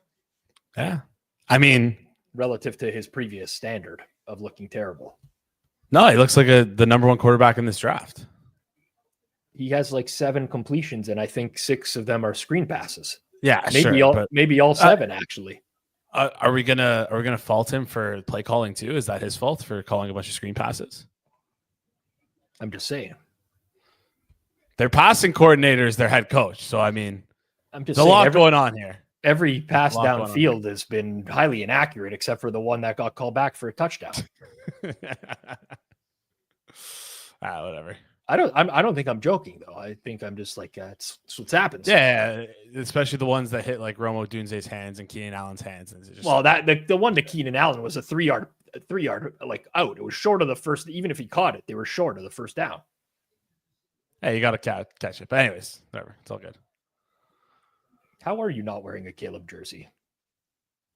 I don't know. I just picked the first one that I had that was laying around. I didn't have a Bears jersey. It's gonna wear the Seattle jersey. Right. Yeah. Kenny McIntosh is getting tons of looks. K-Mac, as the kids like to call him. Yeah, the Apple, I believe, is his nickname. You think he's a red apple or a green apple? McIntosh is red, no? Yeah. Or is he the computer? Kenny the computer? Ooh. That's a good one. The old Macintosh. Do you ever go to school where you had the printer paper where you printed something off and you actually had to like rip off the sides of the paper? No, I have no idea. I have no idea what you're talking about. Okay. Somebody in the chat has to have had. I mean, listen, I'm paper. What? I'm a decade older than you, but when I first got to use a computer in grade 1, grade 2 at school, whenever you printed something off, the paper was not. It's not like I can't describe it. It's not the paper that you used to put in the computer nowadays. You had to peel off the sides. Peel it? Like, would you stick it somewhere, or what would you be peeling? Does anyone know what this is actually called? Dot matrix printer. The dot matrix printer.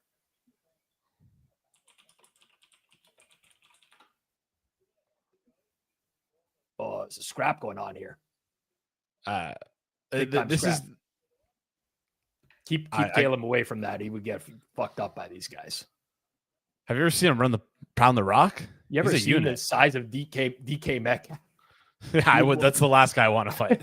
That's like a defensive lineman. He's like beefing, right? He looks bigger than him. Like Metcalf could actually, like, he is enormous. Stevenson should get away from him quickly here. Oh, yeah. Metcalf will break him in half. Absolutely. And then he'll cook him on the next play. Listen, I love Andy. Can't be out here referencing Blue Sky. Yeah, that was tough to listen to. that was a brutal one. Oh, I'm curious to see how the Nails holiday was. Happy Merry Christmas. Happy second night of Hanukkah. They only enforced this on Metcalf, on DK. Because I think only one team got the penalty. 2nd and 16 seems almost insurmountable. For Seattle. It's for Seattle, yeah. I mean, like, man, this coaching staff is a lot different. I feel like I've been saying it all year, but a lot different than I expected. A lot different than I expected. What are some, like, it's almost the end of the year now. When you look back, what are some things that you feel like you really got wrong? I'm sure you moved off them all already, but like, no. Let me pull up the standings and I'll tell you things that I got. Okay, so I definitely thought I didn't think the Ravens would be this good this year. I thought that going into the year, the O-line was enough of a question mark where the offense would take a big step back. 100% wrong about that. I was very right about the Jets still being a failure. As I continue to go through here, I would say to a degree wrong about the Texans. Even though they're going to win the division and go 9-7, they're not. They're a fugazi. Them versus, I think it's going to be them versus Steelers in the first. That's going to be like the worst playoff game we've had in, like, it feels like years. Just because, like, we need that to not happen. We need somehow that game not to happen, because then we have to watch one of those teams again the following week. Yeah, that's true. I wouldn't mind watching the Steelers. Like, they're kind of fun with okay, not kind of fun, but they have like a couple big plays in them when George Pickens plays, and that's fun.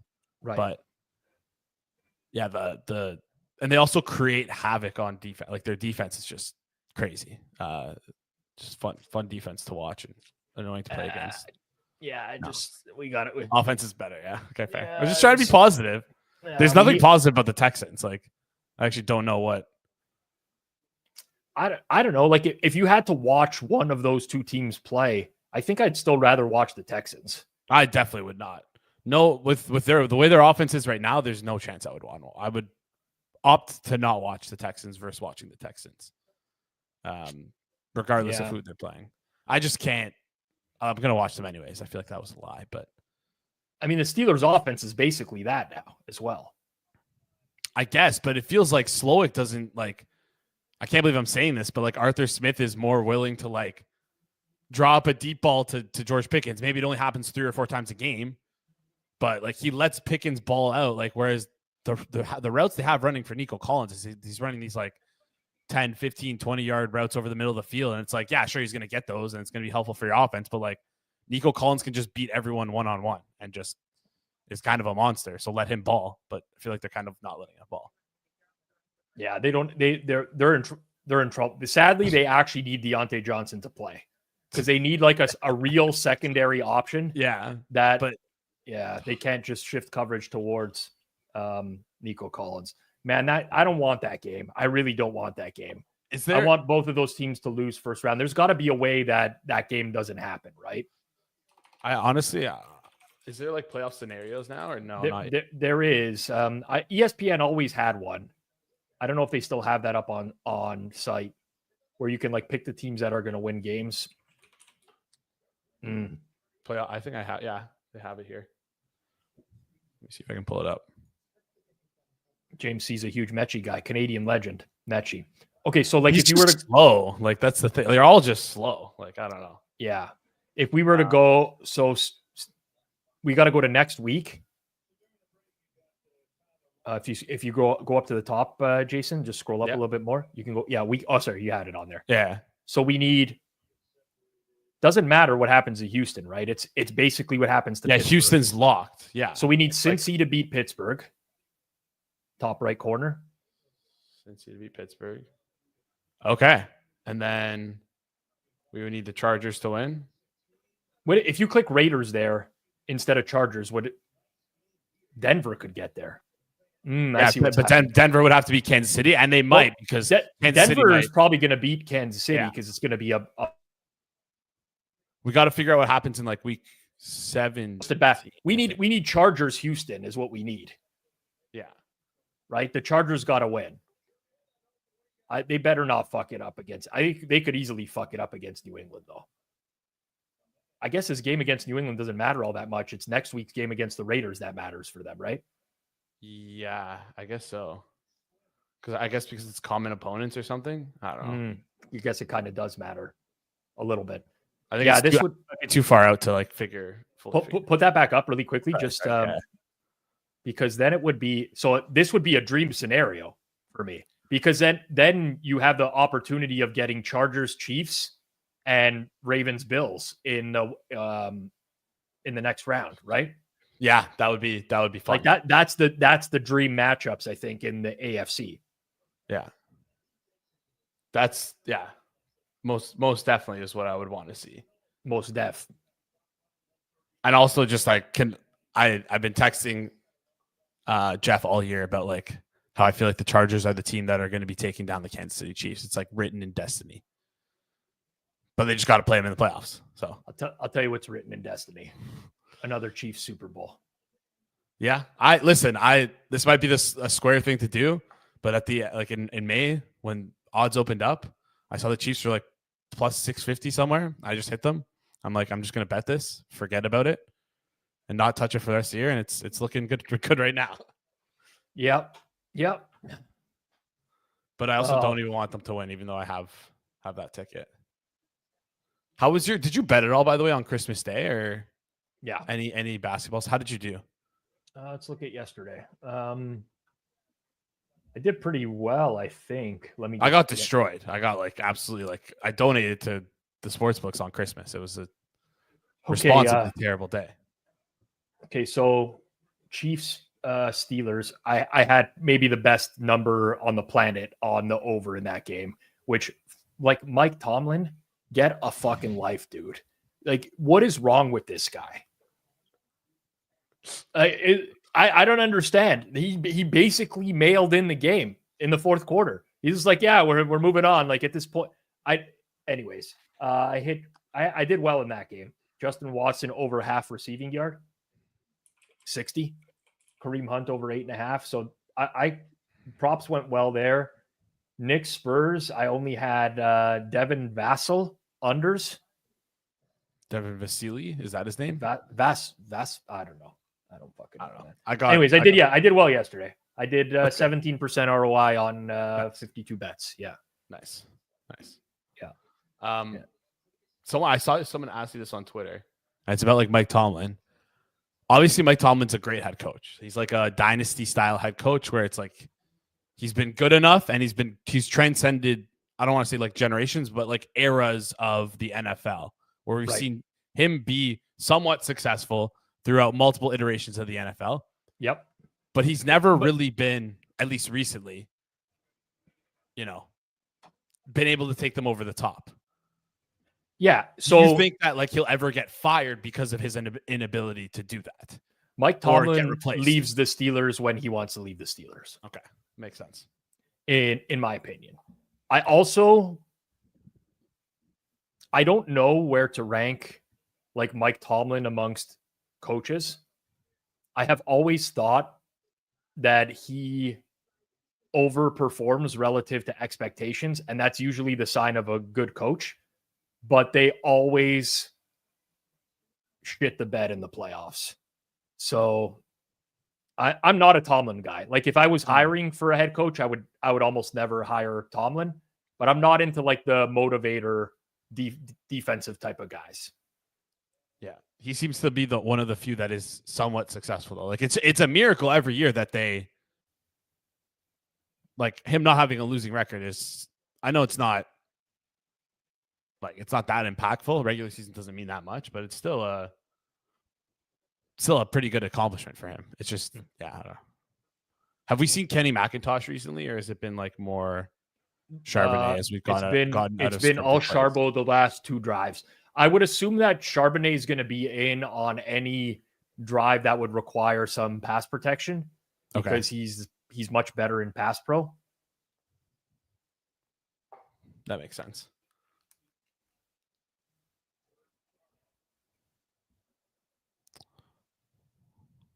Seems like they have no idea what's going on right now. I'm like a play behind you. What happened on this play?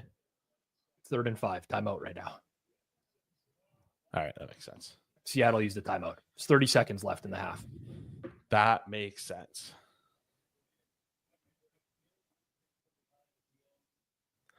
This is our last Thursday night football game. I just think there's no Thursday night football next week. No. Wow. We don't know the schedule at all next week. It's all TBD, right? They make it. Yeah, but they're not going to move one to Thursday. Yeah. No. Right. Wow.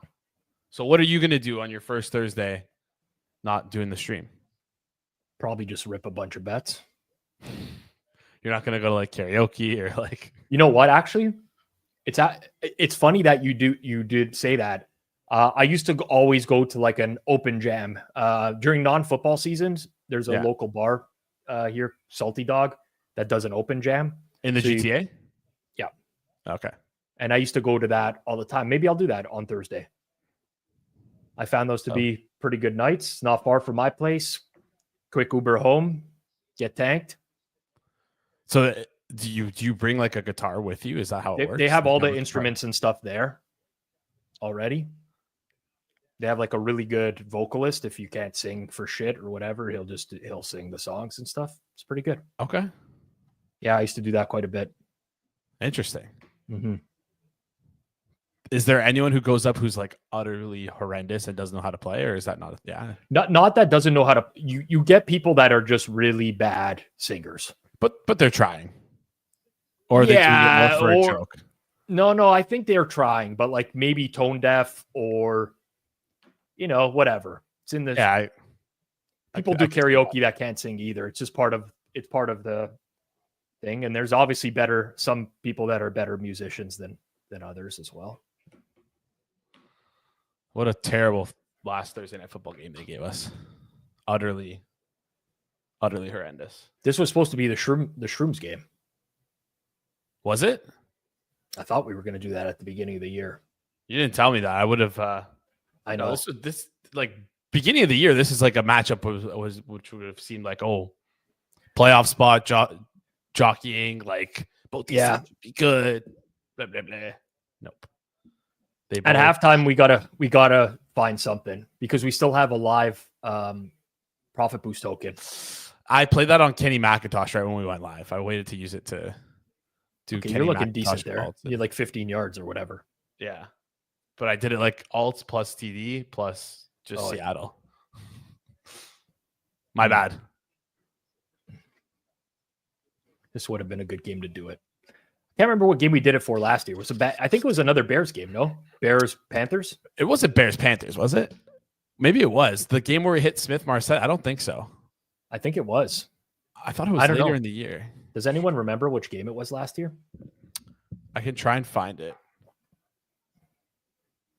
How was that, by the way, doing that? Do you remember that? Like, or was it? Oh, yeah. It was Bears Panthers, Dictator Jay says.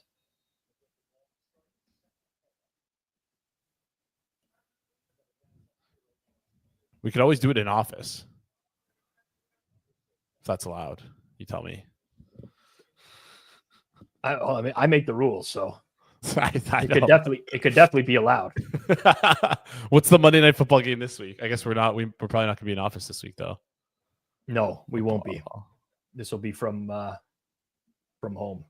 I'll just deliver them to your house then.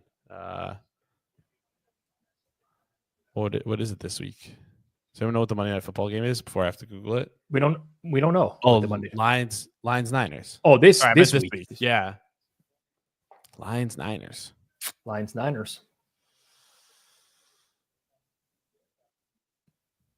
That's actually that might be a bad. Did Damian Lillard play tonight? Do we know? No, he got like I don't know, everything of mine voided. So I assume he did not play.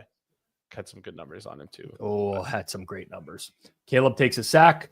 Going to the half. Going to be halftime. All right. I have an insane amount of bets tonight. An insane amount of bets. Let's get Herbert Jones one more point, rebound, or assist. What? We could probably find a bet for the stream? For the late game, yeah. People enjoyed that stuff last time. Honestly, I don't know if you've been doing it, but like the first scores are kind of fun to play. They are fun. All right, I'm giving one out now. Utah, Portland coming up in half an hour. I think I went 3-0 on the ones they gave out on Monday. You did. Yes. So those went 3-0. I'm going to put the perfect streak on the line. I'm not going to retire it as a tout. Utah, Portland, points market. We're going Shaden Sharp under 18.5 points, minus 115 FanDuel. Shaden Sharp could be Shade On. I don't know. I've never ever seen this player play. I bet on him a couple times. I have as well. But I mispronounce the names all the time because it's what I hear in my head the first time. Under 18.5 minus 150 at FanDuel. All right, let's get it. We're going to get it. There we Utah, go. Portland. Did you get any of those? I guess we should talk about. Sorry, I'm going to stop asking you basketball questions. Let's get into the second half. Yes. Okay. So just looking at the first half box score here, it's disgusting. Seahawks are 5.6 yards per play. The Bears are 4 yards per play. Roshan Johnson got a couple of carries in the early going, but it's been all Swift ever since. Swift will be there in pass pro. It's a close game. Both teams will be passing late. So I would expect more Charbonnet and Swift. Who's been the go-to for Seattle? It's been Noah Fant, right? Receivers can't really get involved. All right. We're going to do the same thing we did on Monday, which seemed to work well. In the chat, I like this. Drop what you like, your favorite bet for the second half. Anything on the board at FanDuel, and then we'll start to build around that. Because we got to do something about this second half here. This is a fucking disaster. Got to get something going. Yeah, it's been very uninspiring. But we could do a punt parlay. Let's start with that. This is a good game to do a punt parlay. Let's start with that. Carlos, yes, it was. Okay, so 6 drive result, punt. Now this is one of the lowest I've ever seen. Honestly, it's so being bad. honest. Maybe we shouldn't do punt parlay. Maybe we should be doing touchdown. Like any other? The AO parlay. It's going to be so hard for turnover. Like neither of these teams are aggressive. They're just like running screenplays and it's nothing downfield. Oops. Okay, go back to punt just so we can see what the actual payout will be. It's 260, 233. If we do punt, Noah Fant. Punt, Noah Fant to catch a pass. 12-1. Okay. That's not the worst. It's not the worst. If we're going to do punt, we have to pick someone to catch a pass that has a decent payout. Yes. I think like someone who has a low A dot too, because if you're going to do punt, you can't get caught with a guy who has a high A dot and like you might get screwed. Like Zach Charbonnet might also be like, but they haven't been running too many screens with him. So I could be talked into Lockett as well. Yeah. That was the quickest bet I've ever lost, the under 1.5 receptions for Tyler Lockett. Played it like 2 days ago. But okay, who do we want here? Yeah, Lockett. Clueless better popped up right on the screen right away, and he is a clueless better. We're doing punt, Tyler Lockett. You know what? We're doing half Fant, half Lockett. I've decided. Half Fant, half Lockett. The old half Fant, half Lockett. I'm going to get this in on... What would you rather use your boost on? Probably Fant, correct? Yeah, I'll use it on Fant to get him up to a higher price. Yeah. Probably about the same price as Lockett. Yeah. Let me just try and get this in now as I talk it through. So it's going to be punt, whatever you would normally bet on these props. Yeah. Split it, put one on Tyler Lockett, split it, put one on Noah Fant, or half on Tyler Lockett, half on Noah Fant. Bet responsibly. This is very likely going to lose. I'm just trying to find something for the second half that's of value. Can I give out a basketball prop too, or no? Is it DeAndre Ayton double-double? No, it's Cade Cunningham first basket plus 750. Okay, go for it. Watch it for 2 seconds and then turn it off. Or just don't watch it and open up your phone and see if you won or not. But yeah.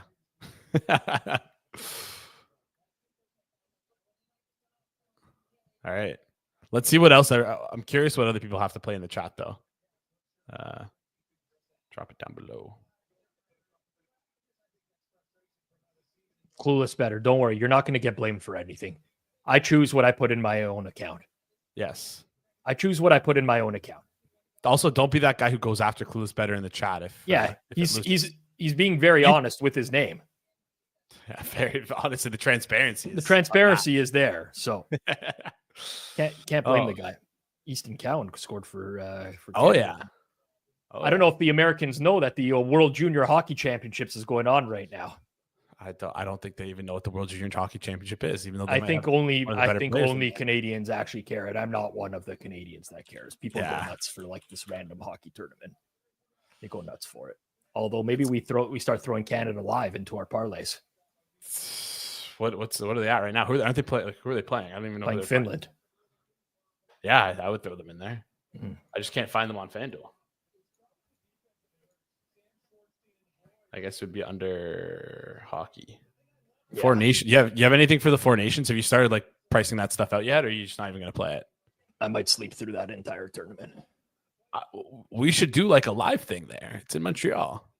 You could go spend some time at those famous strip clubs that you talk about and do live shows from there. We could. Orlando likes JSN over 35.5. Listen, I was very anti JSN. It's been quite an adjustment now, the second half, and does seem like a low total, but I don't. It does feel really low. It does feel really low. I can see where he's coming from. He's getting a lot of Kyler Gordon and Jalen Johnson, and it's tough matchups for him.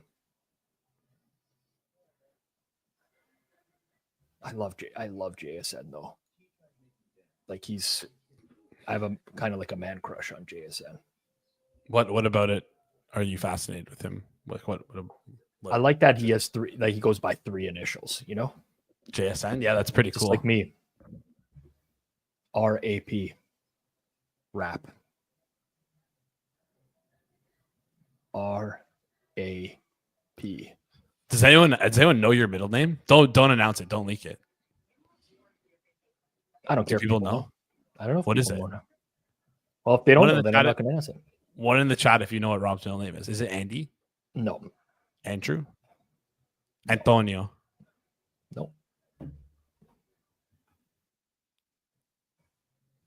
Alex? It's the same as my grandfather's name. Arbitrage? No, I'm not an arbor. I prefer to just end up on the one side that has value. Alfonso. Cash Pizzola. That's what I'm just going to go by from now on. RCP? No one's got it yet. Wow. Lots of guesses. It's definitely not Adolf, I'll tell you that. You don't have any German in you? No. I think every Italian name with an A has been guessed except for my actual middle name. Alessandro. No. Adamo. No. That one's in there as well. Alfredo. Nope. What? Nope. It's been a good competition here, but no one's got it yet. I mean, if someone got it, I missed it. You just Command F in the screen, and you can see Alberto. No. It's either Alberto or Antonio. Yeah, we got a winner. Timothy Angelo? Ritz. Yeah. Angelo. What do you think Hitman's middle name is? Isn't Hitman his actual middle name? Oh, is that where he got his name from? I think Hitman is his middle name. Oh. And occupation as well. So you better watch it, bud. I'm scared now. He's on the dark web, eh? We're going to find something in the second half to play. We're like in real time. Hopefully Hitman joins us right before the fourth quarter here and we can find some bets that he loses on quite consistently on this show. But there's just like nothing for me at this point. Let's just root for getting the Mac, the applesauce, Kenny into the end zone. Chicago starts with ball, yeah? Yeah.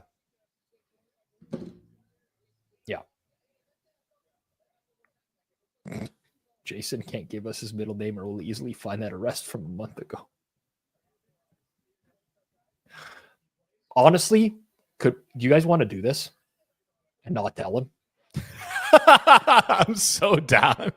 If you guys are down to do this, listen, we will be wasting money. Whatever he gives will actually be an edge. But if we all fade it, the market might actually move against him.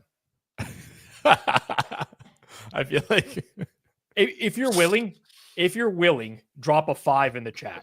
And if you're not willing, drop an 8. 5 if you're willing, 8 if you're not. And if we get enough, I'll be down. Oh, we got a lot of 5s. Max doesn't want to be in on this because it's going to take a lot of us betting against it. Okay, I'm doing it. If yeah, we're gonna hit the number down, and then we can always just come back up the other side. Like, I don't know. Like, maybe I shouldn't say that, but honestly, his accounts might actually have more influence than us. Influence than all of ours combined, especially on tops. I should probably hit the same as him, so I could like bring it down. You know what I mean? Or I guess if I'm hitting the opposite, and it will bring it up. I don't know. I just have respect, just the wrong way. Yeah. You got no respect, is what you're saying. Okay, guys, this has to happen. I'm doing it. We can't tell him. We cannot even tell him while he's on the stream. We can't laugh about it. Nothing. But we should wait for him to bet it, right? And then I'll bet the opposite. That's the move. Yeah. Okay, when he says it's a go, we wait for him to bet it, and then we all bet the opposite. So he's going to say go. One of us should say after he says go, you just be like, okay, 1, 2, 3, go. And then that's when we go. So that's when we go the other way. Yes. Okay.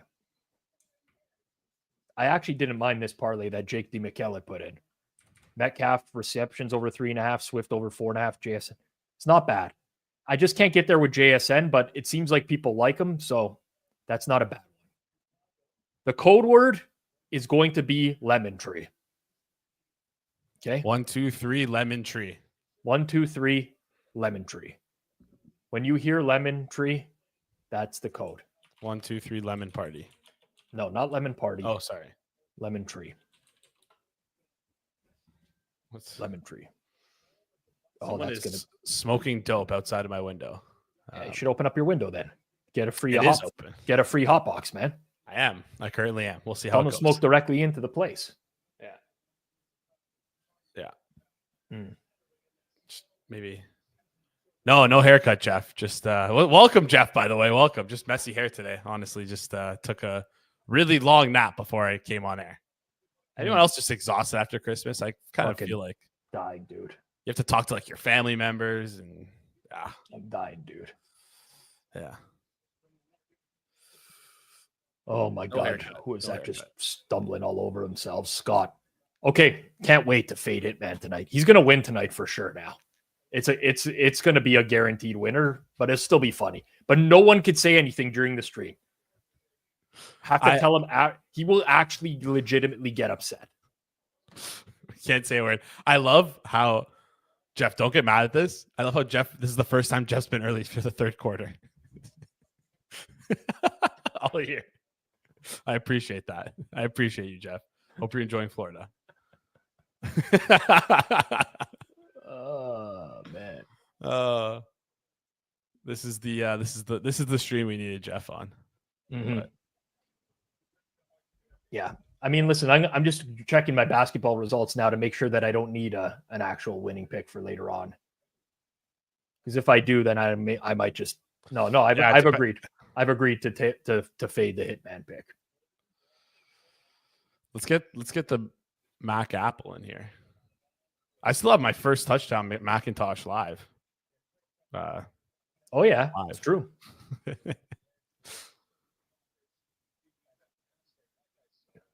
Let's see. There we go. All right. Swift for 7 there. 8. All right. Gonna be a short third down. Just a quick scroll. Oh man. All right. Well, we talked about the things you were right on. What else did you mention you were wrong on? Anything else? What's the thing you're most surprised by so far, like in this season? We don't have to talk about like playoffs, but like maybe team out of the playoffs that like shocked you the most. Yeah, the Or Bengals team that's- not being in the playoffs is very surprising to me. Like they run up the middle on 3rd and 2 with Roshan Johnson. This team has zero brains. What? Why did they sign DeAndre Swift if they're gonna do exactly this? I don't know. We're gonna rip another NBA bet. How about that? Sounds good. Pull up Utah Portland on screen. Utah Portland. Be careful with playing these, by the way. They will get you limited. Maybe. Sure. Maybe not at FanDuel, but Go to first quarter points. player points. We're gonna play Jeremy Grant, first quarter points, over 3.5 minus 113. That's a real goal. Lemon tree. That's a real goal. That's a real goal. 1, 2, That's 3 a lemon second. tree. Play 1, that 2, 3 lemon tree. right now. Okay, now back to NFL. Let's just go down the field here. Clue is better. I don't know if like I haven't seen him in here much this year, but like I love the addition. Great name, great picture. Like a sad box walking around. If you can explain the backstory of the picture, it'd be cool. Yeah. Drew wants us to repeat that, so you could just pull it up one more time if you don't mind. Oh, it's Jeremy Grant. Jeremiah Grant over 3.5 minus 113. Jeremy Grant. Jeremiah. This guy ain't celebrating Hanukkah like you. This is Jeremy Grant.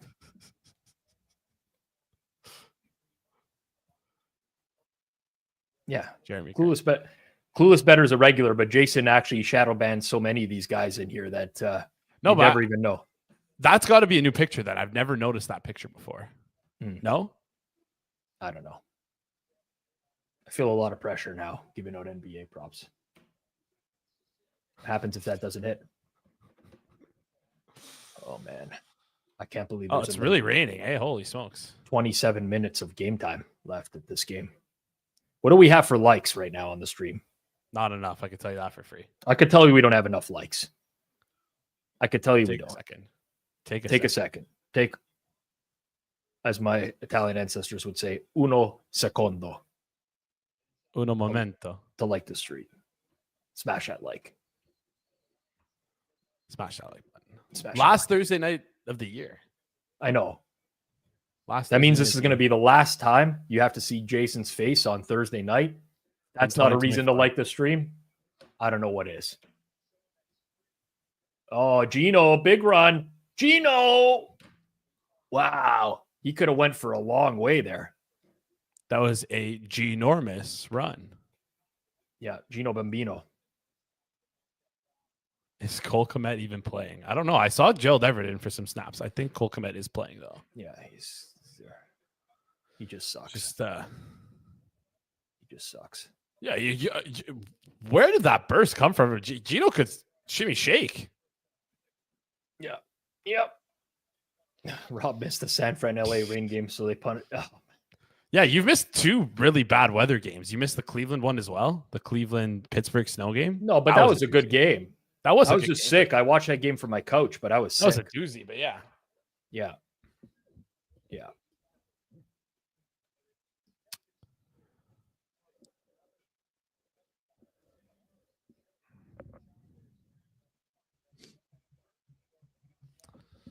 All right. What do we want to happen here in this quarter? Let's get a Kenny. Start with a run for Kenny McIntosh or a reception. Not picky. The big thing for me is I want no more clock stoppages. Just the game to be over. If we could just run clock. Yeah, pitch play, exactly. Stay in bounds, cut it back. Sure. What's the best way to root for that? Betting the under? Running back overs. Running back over attempts, if they list it. Yeah. Imagine again. Oh man, I just live. Frick. I just want Hitman to show up here. Wire a bet that I can fade. And then celebrate if it loses. If it loses, I'll celebrate at the end. And then he's going to ask why we're celebrating, and I'm going to break it to him, and he's going to be really upset. He's going to be very upset. Gino, throw it. Oh, my God, he fumbled. This is hilarious because it's still showing Ryan Poles for me. Seattle got it back. Gino has got some real problems, mental problems. I don't know if he thought he had 7 days in the pocket there. What? We got punt, but nobody caught a pass. Can you believe that? It didn't matter. No one, not a single person caught it. No one caught a pass. We were drawing dead from the get-go. Unbelievable. Levi's right. We show. No, I just I saw this up. It's a hypothetical. If you knew a girl who had a boyfriend and she was being cheated on and you knew, would you tell her? If I knew a girl who had a boyfriend and she was being cheated on, would I tell her? Yeah. 1 in the chat if I should tell her, 2 in the chat if I don't. I feel like there needs to be more context here. I think it's a fairly simple question, no? Well, no, I think there's a lot of context added here. Who is she cheating on with? How did I know? How did I find out? Am I the one who she's cheating on with? If that's the case, obviously I wouldn't say anything because, first of all, I'm the one who's doing it. I'm not saying that I would ever do it. I would never do that. Yeah, I'm going to assume that she's not going to want to get with you, so you can just scrap that. Okay. Well, okay. So 2, everyone's saying no. 2 is no. Yeah, I do need more context. It is challenging. Like, what if that's her? What if that's her arrangement? We think that she's being cheated on, but like that's just her arrangement with her boyfriend. What if it's your sister? You know? Well, obviously, I'm going to say something if it's my That's sister. what I'm saying. You need this. It's not. There is more context needed. I'm on your side, Jason. Yeah. Not going to let these people. Not going to let these people. If it's someone I know or my sister, then yes, I would tell them. If it's no one I knew, and I knew the boyfriend, I would be like, and the guy I'd just be like, smarten up. What are you doing? That's what you're going to tell him. Smarten up. Yeah. Smarten up. Just like that. Smarten up. You say that right to his face. Correct. I've said it before. I've said smarten up before for different reasons, but yeah. I think the most important thing there is the relationship with her.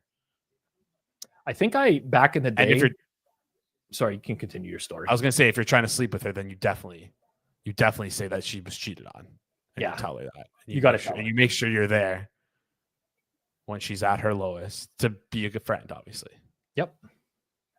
No other reason. Back in the day, smarten up was a thing on gambling Twitter for a bit. I don't remember the backstory on it. Hashtag smarten up was big. Don't you remember that? Like, this is a long time ago. I'm talking like at least 8 or 9 years. How would I remember that? I know you were still in the womb at that point. I was like I was still in high school. Yeah. Causing shit, getting kicked out of classes, smoking joints in the bathroom stalls. I was actually a good kid in high school.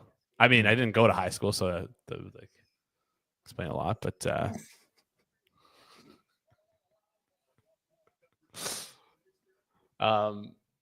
what were you saying? Should I try and find hashtag smart? No, apparently hashtags are dead now. Yeah, I haven't used that hashtag in forever. The only hashtags I see used are when it's an AI generated tweet. AI still generates hashtags all the time.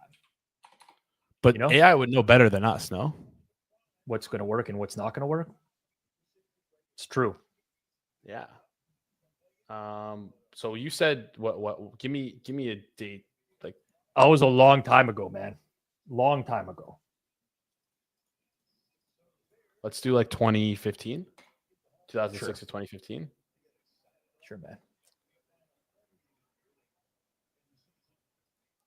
This is a crazy tweet. 1 year ago, I would have been pumped for vending machines. Now I don't even care. Hashtag smarten up. Twitter was just a different animal like 10 years ago. Yeah, it was messed up, man. I used to tweet like Gabe Morency still tweets, like basically what was happening in my life at different moments of the day. It's like, I'm going to the grocery store right now looking to buy some bananas and a loaf of bread. I might have tweeted that at some point in my life. Smarten up. Art, like what is, I don't even know what this is. If you don't follow Scott Johnson, you should do so now. Very interesting developments in the story of a sad. I don't know what this. Do you remember this? Oh, Scott Johnson. Smarten up. Scott Johnson used to work with me at the Score. He moved to North Carolina. Big NASCAR bettor. I'm gonna have to get to the bottom of this. I do not remember the origin of hashtag smarten up. I got to see how many times you've tweeted hashtag smarten up. Go for it. Scan through all my tweets, man. Caleb Williams should no doubtably be the number 1 pick in the NFL draft. Hashtag smarten up. Good tweet. I did not. Good tweet. That's a great tweet. I can guarantee I did not tweet that. That's a great tweet. Every time I look back at this, DeAndre Swift lost 1 yard in the passing game. Everything is in the backfield. Like it feels like there's been nothing downfield in this game. At least the quarter's going by, man. Tweety Dimes still exists. Tweety Dimes was a legend, but he still exists. He's Bet Lab Analytics at this point. But Tweety Dimes was a legend. It was much better when he just had the Tweety Dimes account.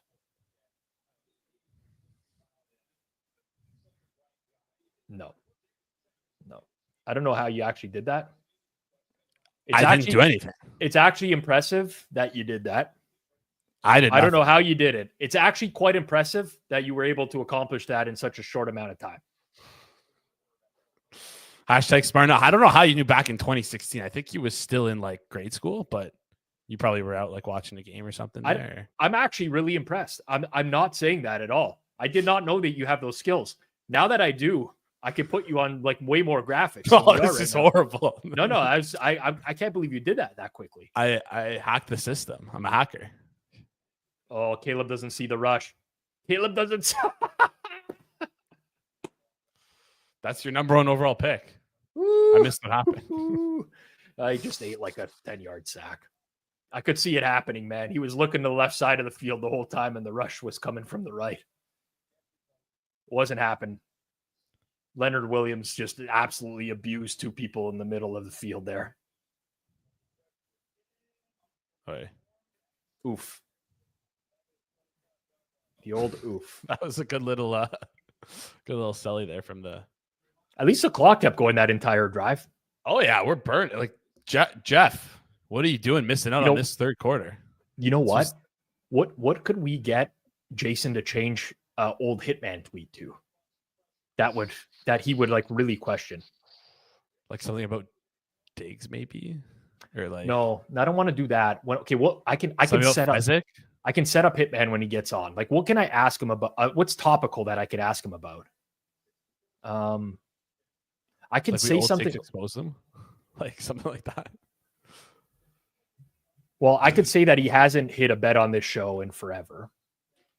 Okay, but at least he predicted that a long time ago.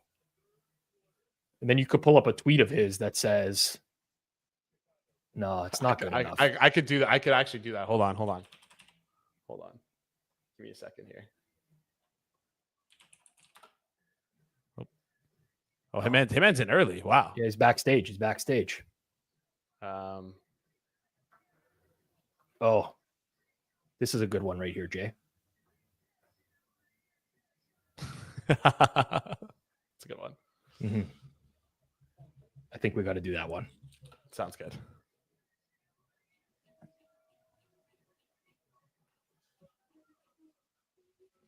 Are we going to? You want to bring him? You want to just bring him on and ask him about like because we were talking about earlier about like who like the. I wait for him to give 2 thumbs up, and when he gives 2 thumbs up, I bring him in. Because he's always comes in, he's checking. I said 2 thumbs up. He's given 1 backstage, so I don't know if that's a sign or he's trying to trick me or confuse me. Don't really know what's happening right now. Okay, we got a double thumbs up. Is that? I think he's just trying to use his phone though. Couldn't tell. Yeah, I don't know. That was very weird. He wants to come in. Yeah. All right. Happy incentive week, Hitman. Dude, well, let me just tell the chat right now. I got nothing live right now. But What a if disappointment. anybody fucking sends me screenshots of Sal Vitri on Monday morning, you're getting blocked. I'm just putting it like that. I don't want to see it. He blocked me already. He's off my timeline. I don't want to see it. Hitman, in your head, how do you remember the incentive stuff happening? Like this was behind the scenes. I know that you were obviously always betting the incentive stuff. How did it come to the public? Yeah, light? I mean, it's honestly like it does. I get the perspective of others that they're like, it's really sour grapes, for me to bitch about it. It's over. It's been over. But like the first year, it was kind of frustrating. But when was the first year? Honestly, it really, when did gambling get legalized? 2018? 2017? No, it was either 2018 or 2019, I think. Yeah, it was just probably like obviously before it was legalized, props just weren't talked about. Right. Like it just wasn't talked about on Twitter or anything. So like the incentive stuff, it just wasn't talked about. And then once the legals came, it was really good for like the first like 2 or 3 years of legalized betting. There's Kenny McIntosh, 2 yards. It was really good. And then I think like around like 2021, would you say like that's probably when like the Discords, like everyone started to have a Discord and like props really became like the next big thing? Because it didn't happen immediately, you know? Well, here's the problem, Hitman. Like, so we talked about this in the first quarter. Andy Muller was on with us. And I remember it as being Sal Vitri or Vitri as well. I think some of the the run guys were also tweeting about incentives and stuff like that. But then the people in the chat were saying actually Hitman was the first guy who started publicly talking about the incentives. Listen, if I publicly talked about it, I promise you that I did it when the lines were out. Yeah. And it was being bet into probably by me before I even said anything. Like, I'll just be upfront. I was probably betting that stuff. And then once it got closer to post or something. Well, okay. So this is back in 2020, December 30th. Hidden Edge. Keep an eye on player incentives. There will be a ton of opportunities this week. Hit me up if you're wondering who you should play. That's you tweeted that in 2020, man. I'm sure I probably it was probably about getting down. That wasn't giving away the answer sheet, Well, I mean, Hidden Edge is a pretty big giveaway. No, like what are you doing here? Well, so all right, Jason. There's next week. There's an edge with player incentives, right? Yeah. Who are they? You don't know, right? Like you know there's an edge, but do you know who the guys are? No, but I'm sure I can do research now that you've exposed it. Back in 2020, well, that's what I'm saying, Hitman. Like you're criticizing all these other guys here, but you tweeted it yourself, man. Listen. There's a difference to Monday morning. What book has props up Monday morning, Rob? Well, it depends. Just name them. Name the books. They don't exist. They don't exist.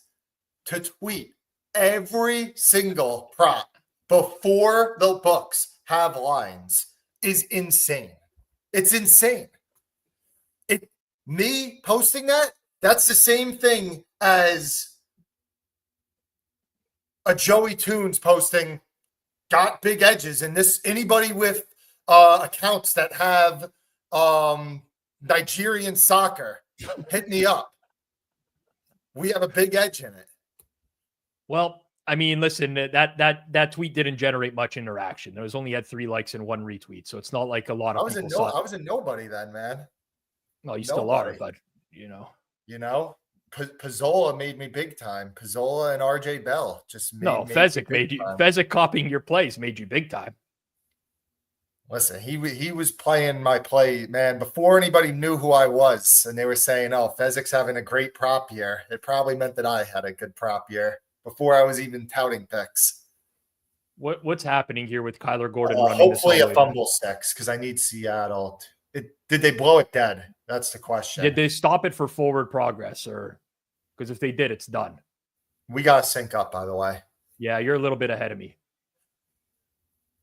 They're saying touchdown. Well, he's So definitely not down. What ETR did is Sal Vitri posted that on Monday, and ETR posted an article on like a Tuesday or Wednesday behind a paywall, which at least it's behind a paywall and not to 100,000 people.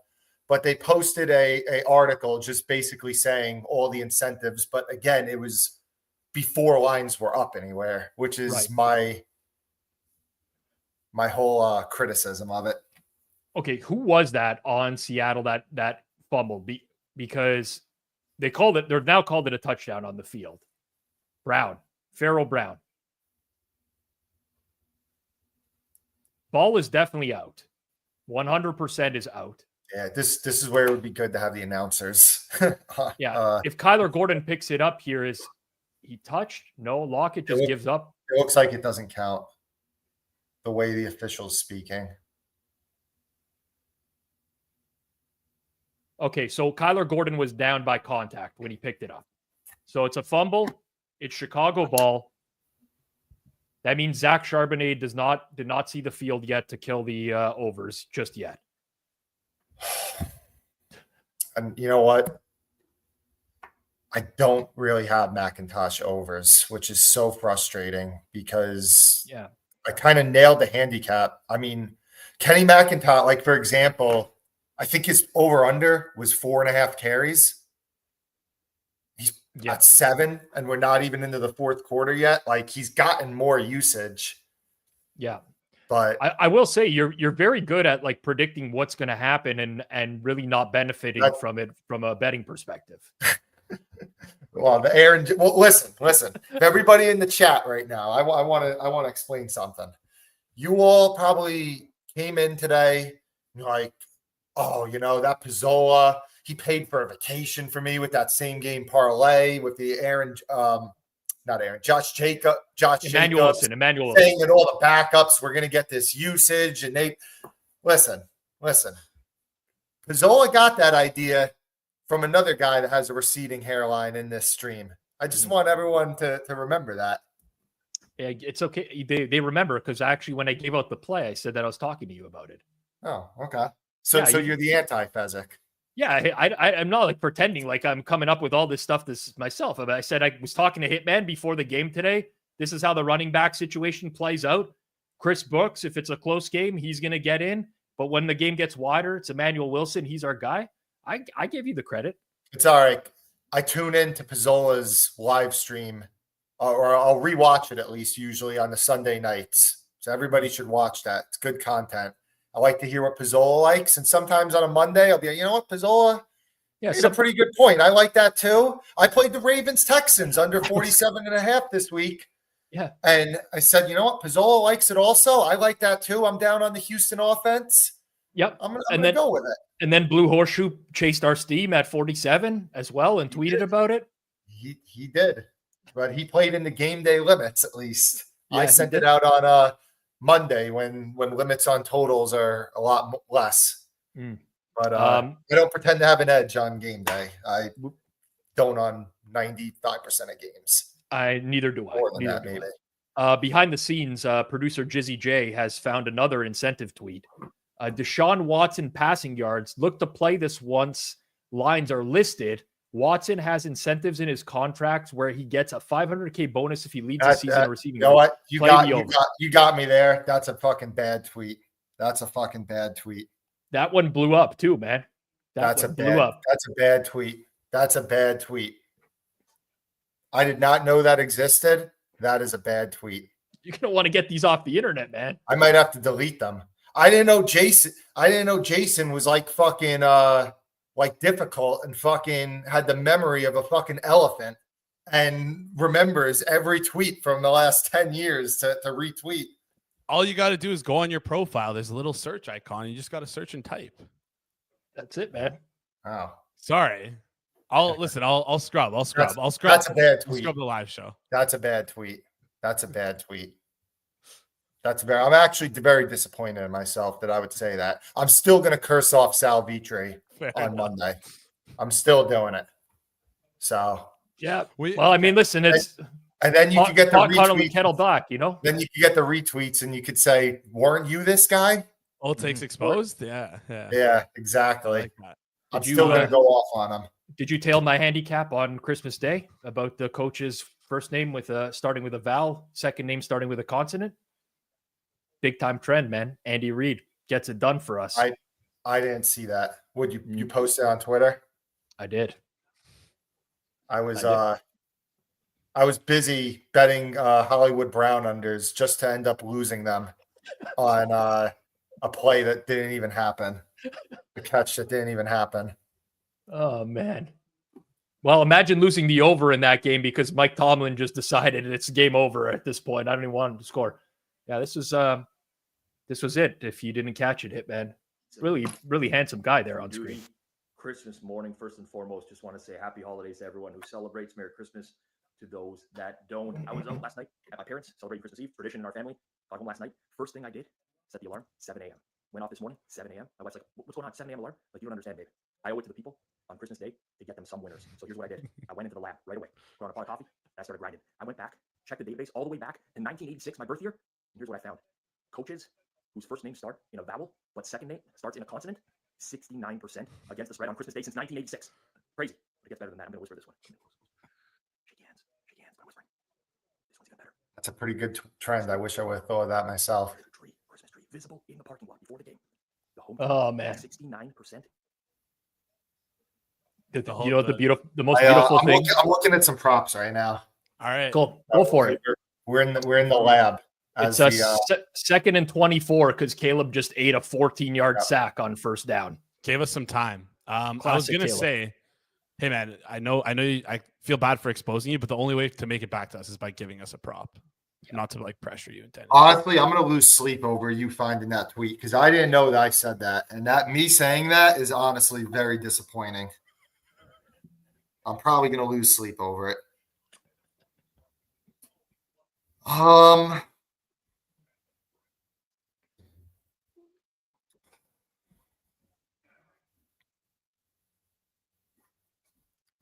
don't know. I'm still thinking. Just keep thinking, man. Just keep on thinking. And hopefully Jeremy Grant scores some points in the first quarter. Yeah, I don't got nothing right now. Oh man. Maybe later in the game. Maybe we'll have a good end game situation like we did in that Denver game. But yeah. What time is forward progress tomorrow, Rob? You think anyone told me? I think we're doing 3 p.m. I'm pretty sure you know I'm out, right? I don't know anything. Did they tell you that? They didn't tell you like you got to find a replacement for Hitman? I don't know if you're being serious or not. I have no being 100% serious. Well, it's good stuff, man. You know what? I'm going to be golfing at that time. This is actually the most pathetic thing I ever heard in my life because now that I'm finally catching you on the leaderboard this year, you're fucking bailing, so you can't lose picks. I'm actually doing it. I'm actually doing it because then it comes down to week 18 on if I have a winning record or not for the season. And week 18 is my biggest edge usually of the season for regular season. For you don't get to give out a prop as your best bet, bud. No, sides and totals too. Yep. So, but yeah, I got one of my buddies is staying over and from Texas, and we're golfing them. It's our big golf match tomorrow. 2 other friends. I was gonna do it Saturday, but then Dictator Goodell had to make the 3 games on Saturday, so it kind of ruined my day. It's tough. Are you guys doing a loser leaves town match or what? No, but this guy's been better than me for as long as we've been playing, and I think it's the first time that I'm better than him. So I'm anticipating I'm gonna lose sleep over a lot of things. The Jason tweet, and I'm gonna lose sleep over me wanting to kick his ass tomorrow. I didn't tweet anything. That was you. Or whatever. You digging the tweet up. Listen, I'm sorry. Yes, Mike Durso, golf. Durso, golf tomorrow in NJ. We are Twisted Dunes, Durso. I know you like that course also. If you meet up with us, Durso, we'll talk about our hatred for Jason together. The heck is going on here?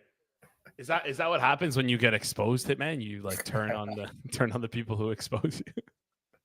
I'm kidding. It's now, the worst thing is now I can't fucking tweet about Sal Vitri next week because you can definitely still tweet it, but you should definitely get someone in the chat that's gonna post that, and they're gonna be like, "Oh, you're just as bad as Sal Vitri." I think you have a couple incentive tweets. Let me see. I can find more if you want, but I'll look right now. I'll look right now. No. Let me. I can find them here. Say you should be looking for props first, then we can do that stuff after. Is it Hitty Vitri? Is that your name now? Hitman Vitri? Is Hit your first name and then Man your last name? Is that how I typed in incentive and the first it only goes back to 2022 and it's me flipping out saying you probably have to do it on computer. It's a little buggy on 2 years after you yourself tweeted out incentives, you're flipping out on Twitter about people tweeting incentives. Yeah, unbelievable. Unreal. To be honest, one of the best edges, if you checked out the prop show on Sunday with Jason, I went 0-2, but when we talked about the Tampa Dallas game, I said I was likely going to be against Mike Evans at post and kind of fading because now the incentive stuff has gotten so crazy that 3 weeks out, people are playing Mike Evans over, saying he needs to get to 1,000 yards in week 16 of a must-win game for the Bucs. Hey, he might do it. Was it 150 yards he needs? No, he needs 180. Yeah, well, it started last week. I know. You're right. Yeah. Have you given us a bet yet for the fourth quarter? No basketball or anything? Not even. You got nothing? You can't find a single thing on the board? I thought you were a professional bettor, man. Who is this guy think he is? He just doesn't have the disposable. I kind of want to play McIntosh under because I'm pretty confident that Charbonnet is going to get the next drive. But the Bears' run D has just been so bad. Like, if McIntosh gets 2 carries, he's going to go over. I can't do it. Sal would have gave us a play. Dude, he sucks. If anybody wants Sal plays, if they're actually real numbers and not prize picks, BS numbers, if they're real numbers, then I shouldn't say I'll book them. I shouldn't be using that word on the internet. No. We're going to have to hashtag the IRS. Scrub the stream. Yeah. Scrub the stream. Oh, man. Yeah, I don't. Not for nothing. Like, I love Fanduel. I really do.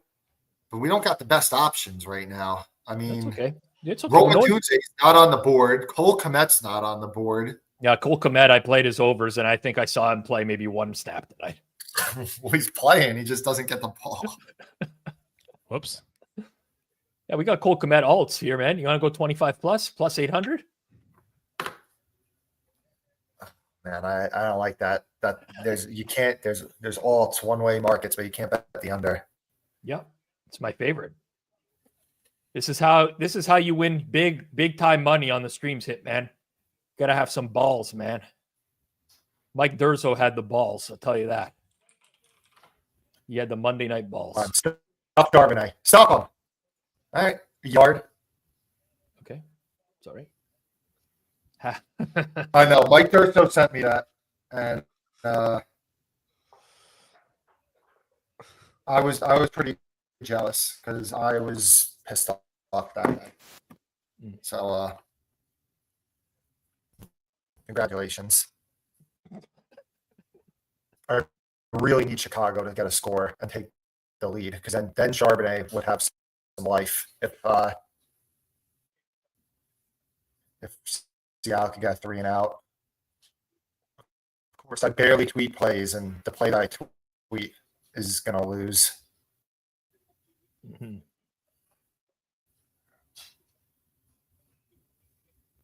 You're slightly ahead of me, but it doesn't really bother me. I'll pause at 30. Okay. I'm counting down. 36, 35, 34, 33, 32, 31, 30. Got it. Are you still doing Pilates? Of course. I was at Pilates today. I got to ask Hitman to like disconnect his mic and reconnect it. I wasn't sure if it was me, but Rob, are you getting that as well? It's a little. I thought it was the FBI listening to the conversation. Let me hold up. Let me leave and re-enter. Yeah. I don't have a mic, so Okay, don't worry. Yeah. Just leave and re-enter. That'll work. Should I tell him? Yeah. How do we approach this? One, if I tell him. One, I tell him. Two, I don't tell him. I feel like we have to reveal it at some point. I feel so. I feel like we should reveal it in a Twitter clip. Like he should find out on Twitter. Okay, it's backstage. So wait, if we can get, I don't know, we need one play from Hitman. Oh, there he is. Can we get one play from you or what? listen. I mean, chat, put a 1 if you'd no, a different number. rather have me force a play. 4. Or, Put a 4 if you want him to force a play. Or a 2 if you'd like me to just actually just give out plays when I actually think I have an edge.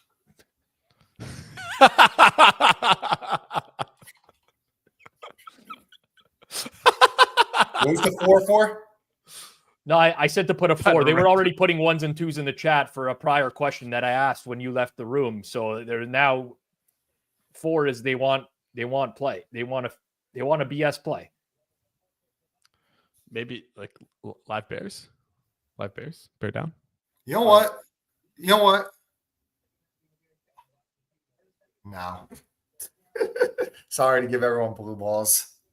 It's okay. I was going to say Kenny McIntosh over, but if Chicago did score a touchdown, that would be absolutely fucked. It's okay. You don't have to apologize for anything, Hitman. You don't have to force a bet. I do have to apologize to you.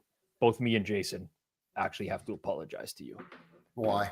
Because the tweets that we've been using during this segment of the program are actually not tweets that you've ever tweeted before. Oh, really? That's hilarious. That's a good one. That's a good one. But the fact that you didn't know, he tried to pull this on me earlier, and I'm like, no, I never tweeted that. There's no way I tweeted that. But you actually had no clue. I tweeted 5 years ago, and it was realistic too. It was well done. It was well photoshopped. The first one. Listen, the first one, I believed that I would have said that because I was thinking like, all right, I was probably trying to get people to help me get down or whatever.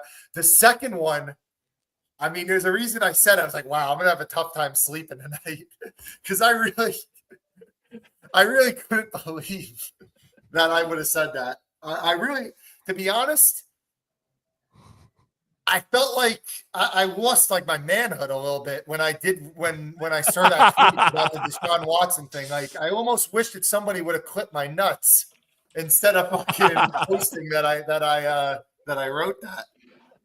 Oh man, but that's good to know. I was really trying to hold it together, man. I was. It was hard for me to hold it together for that whole segment. Holy jeez, man, that was good. That's good to know. I think we're gonna have to do that to Kanish on it. Did the chat know that you guys The chat knew. This was all premeditated. We planned this in the third quarter. You joined right at the final stages of planning.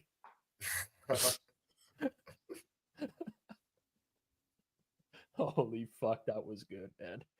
Oh man. Oh, now I gotta sweat Jeremy Grant first quarter points.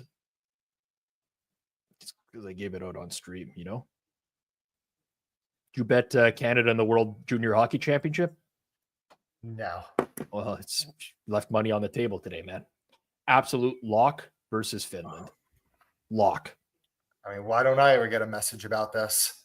I thought Kanish was your hockey guy, Joey Pucks, no? He gets it from freaking yeah. Circus hockey. No, whatever. I've said too much already. I don't even remember what team Jeremy Grant plays for. What was I doing here? Utah, Portland? He plays for Portland because I lost like $20,000 on his overs one game this year, which is like one of the only NBA bets I've had all year. We're going to lose this bet because he where I played 8 wasn't minutes and he failing. got 2 points. Yeah. And he's now Would you guys overs? No, just in the first quarter over. I had his overs one game because somebody told me like, oh, all these players were going to miss. The market doesn't know. And the bet Grant over. And the guys did end up missing. And it just didn't even matter. Like the line just ended up closing. I don't know the NBA that well. Neither do I. Sharp, I think. He's a guard for the Blazers. Missed. Yeah, I bet his unders tonight. Shaden Sharp. Yeah. I put my undefeated streak on the line tonight. You know man. Roshan Johnson just got buried. Did you bet I think he's wearing the Guardian cap. Did you bet Johnson over rush yards? Yeah, it's going to lose. He's at what now?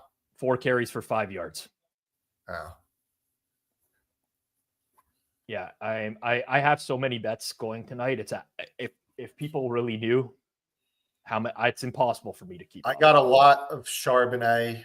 I bet that bigger than my normal bet. His unders. I have more on the yards than the carries, which I know you would say, then why did you release the carries? But it's because yards is 5 times more liquidity. More liquid, yeah. To get. So no, you don't have to explain that to me. But stop Swift. Where's Swift at right now? I don't know, but I have his under rush yards as well.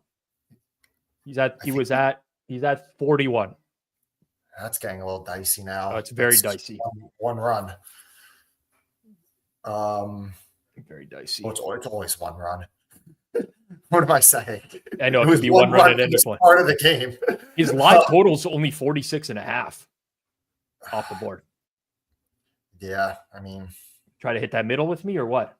It's just that these over with live betting player props, the overs late in games get very tempting because that's how you justify it.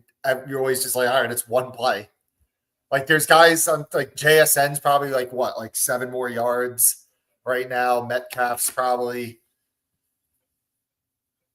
but it's just so it's so game script. Yeah. Dependent. Yeah. Like if this was a shootout right now, then like maybe I'd be more inclined. I'd be looking at a JSN over or something because I'd be like, oh, Seattle, the probability of them having to have more pass attempts is higher, obviously, in a shootout compared to you're playing the Bears offense, which is just fucking awful. Did you hit JSN unders at post? Yes, I have 77.5.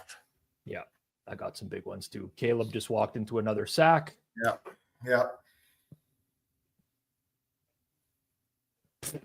This game, man. I didn't get to watch the full 49ers Rams game because it was my moving day.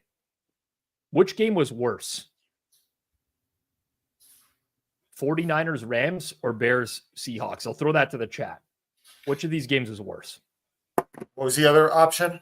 The Rams 49ers Thursday nighter. Definitely this one's worse because at least with Rams 49ers throughout the game, you still have that hope that these are two decent teams. Like the game will break out. Like with Chicago right now, what hope could you possibly have? Yeah. I feel like this game is like the equivalent of producer Jason. No hope. Yeah.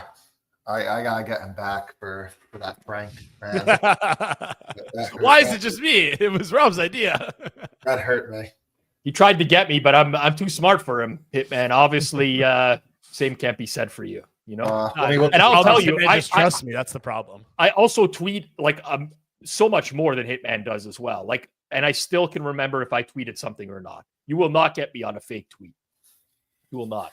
All right, goal for the chat in 2025 is to get Rob on his own fake tweet. You're not getting me on a fake tweet. I'll tell you right now. It ain't happening. Let's bet McIntosh over. Okay. Kenny McIntosh over? Yeah. All right. So right now he's at 50.5. Hitman wants to go on the over. Is that officially a go, Yes. Hitman? Yeah, I'll bet Okay. that. All right. Small One, bet. Lemon tree. Small bet. 2, 3, lemon tree. Kenny You have McIntosh. Jason, you have the under. Oh yeah, he's gonna Sorry. go over. Sorry. Yeah, 1, 2, 3, lemon tree. Kenny McIntosh over 50.5. Thank you for pointing that out, Hitman. Yeah. Because I was on my own apps trying Charbonnet to. just got the last drive. He was ineffective during it. Let's just make a bet that McIntosh will start the drive. Okay. If you made me guess, to be honest, I think Charbonnet starts the drive, to be honest with you. But if there's any sustainability to it, McIntosh probably gets a carry. Okay. To be honest, chat, it's not a bad middle. All right. That that's is Steven not Smith. a bad middle. I'm telling you, I'm not middling this. Don't middle it, I guess, for your account health, but Yeah. I would honestly play under 53.5. Don't worry, I we all was- are. This was the plan all along. So it's we're okay. sticking with the over, but it's over adjusted, to be Okay, honest. no, perfect. This is exactly what we were looking for. So maybe we can both win. Honestly, this was the second plan of attack that we had going in here tonight. Especially too, both of them are only at minus 106, and we would have had a 3-yard window. Yeah, well, we all agreed going in that we want to root against you. So your first pick that was given out on the show tonight, we were going to wait for it to steam over and then play back. Oh, it's fucking Charbonnet. Damn. It's okay though. Some people probably get a middle on this. He's gonna get one. He's gonna get one. Oh man, we're really trying to find ways to occupy ourselves during this game. It's bad. That's offside. That's offside. Oh man. I see the chat saying he still hasn't realized or whatever. You know what? I kind of was in a fog right there. So wait, what? I was thinking about my pet. And honestly, I was thinking in my brain, do I try to middle? What went over my head? It's no secret that on Forward Progress specific, not the prop show, not the Saturday prop show, but Forward Progress specifically, your record has been the equivalent of ass, basically, is the best way I could put it. Okay. And we decided as a full group tonight, host, producer, audience, that when you gave out your first bet tonight, we would wait for it to steam, and then we would all play back the other side. So most of us are rooting for the under here. Dude, on you know what? You know what? The under's not a bad bet at all. It truly is not a bad bet. The Bucky Irving, Rashad White one. Somebody just brought that was the worst scenario. I cannot believe that one happened. That one was disgusting.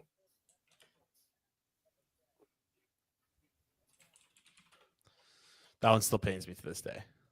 Yeah. Also, for those who are wondering, I reached out to the league and they didn't overturn the interception to a fumble for Kyle Pitts. They denied. I told you there was a 0%. You reach out to the league and have Hollywood Brown's fourth reception overruled from for sure. Yeah, send me the video. What happened? Wow, it was backwards. I missed it. I missed the. It was like a 15-yard catch that hit the ground, and they didn't challenge for some reason. Yeah, for some reason, the stupid coach. That guy fucked me so. Tomlin fucked me so hard yesterday, man. I could really use a stop here, and then a Chicago score that would probably cash Charbonnet unders. This is one of the most painful live streams I've ever had to do, like from a game perspective. But it's actually been a really entertaining stream. That McIntosh over, that sucked. That play sucked. He's probably not even. He's probably not even going to play another snap. No, it's good. You did your job, Hitman. Actually, that was great for all of us. You gave us a winner. But if you do give another bet, we are going to tail that one. So he can't fuck around with the second one.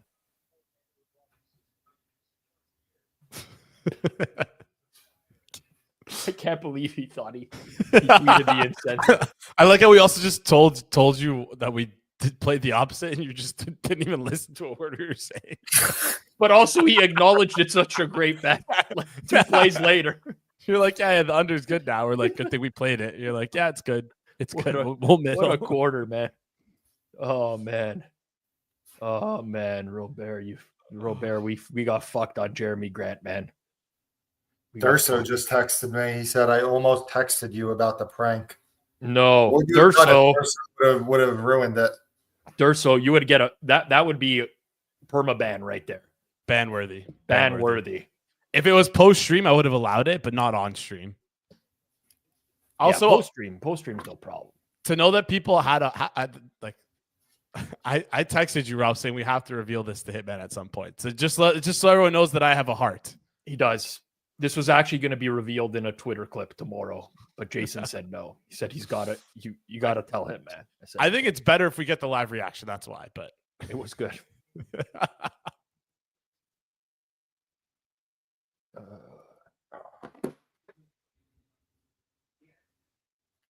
All right.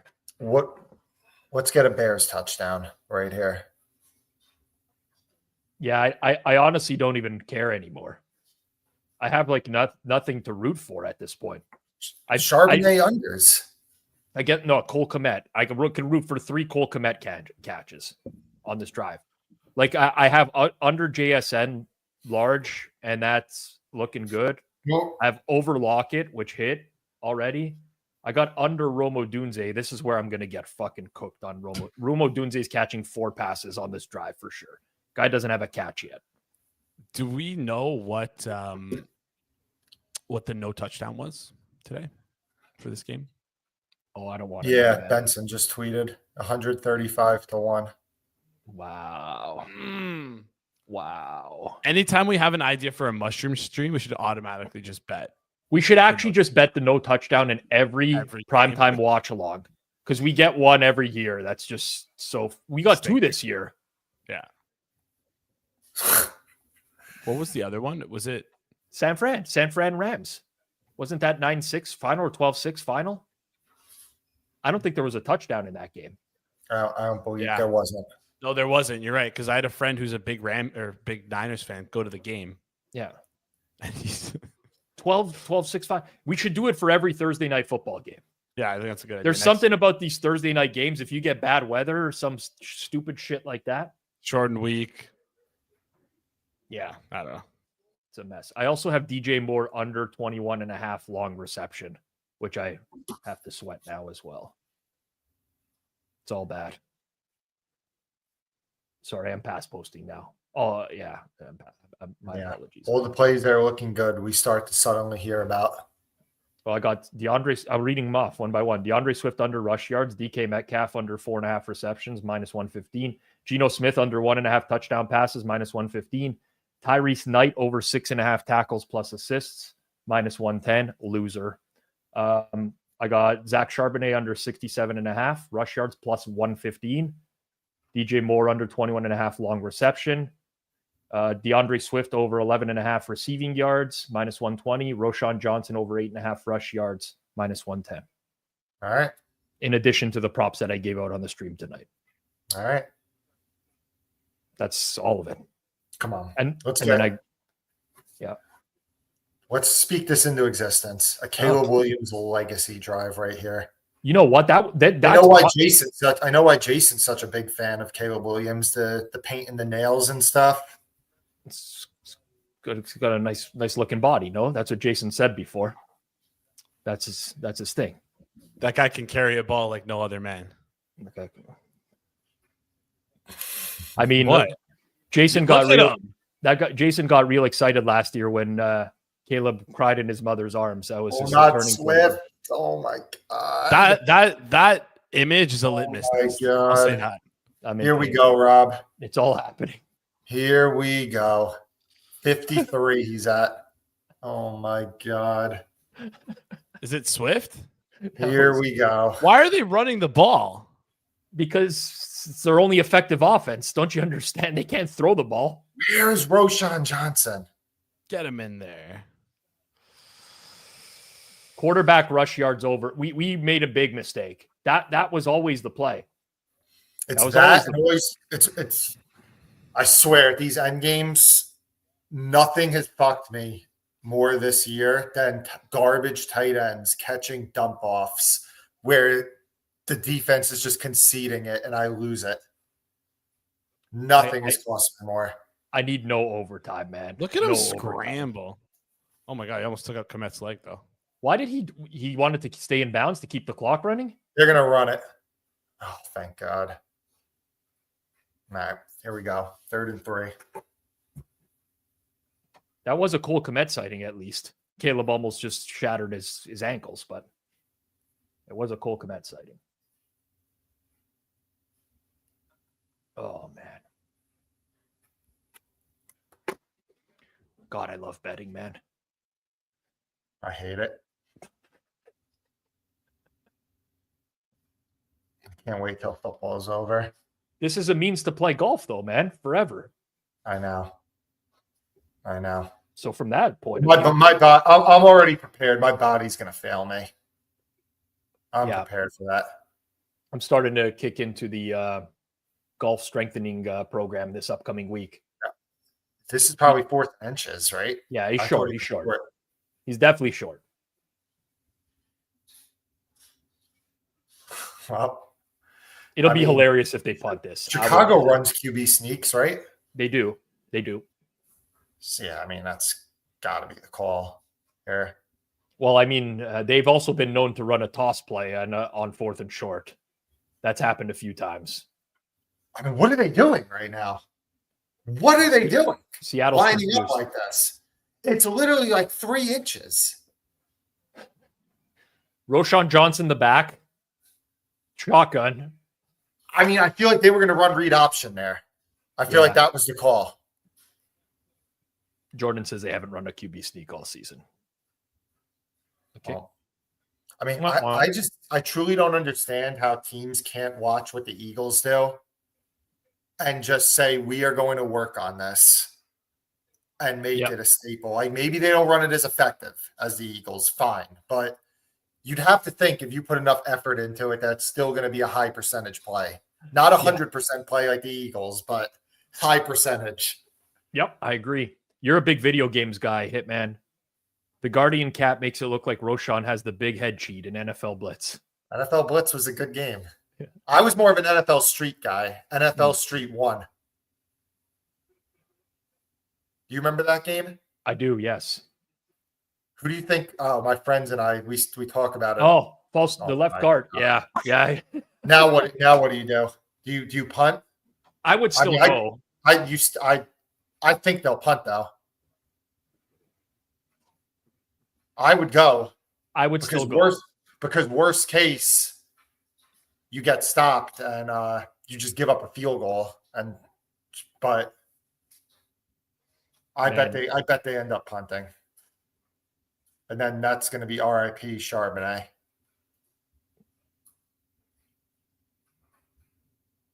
On the rush attempts, at least. It's got to be painful to be a Bears fan. And they're punting. What fucking idiots. What absolute idiots.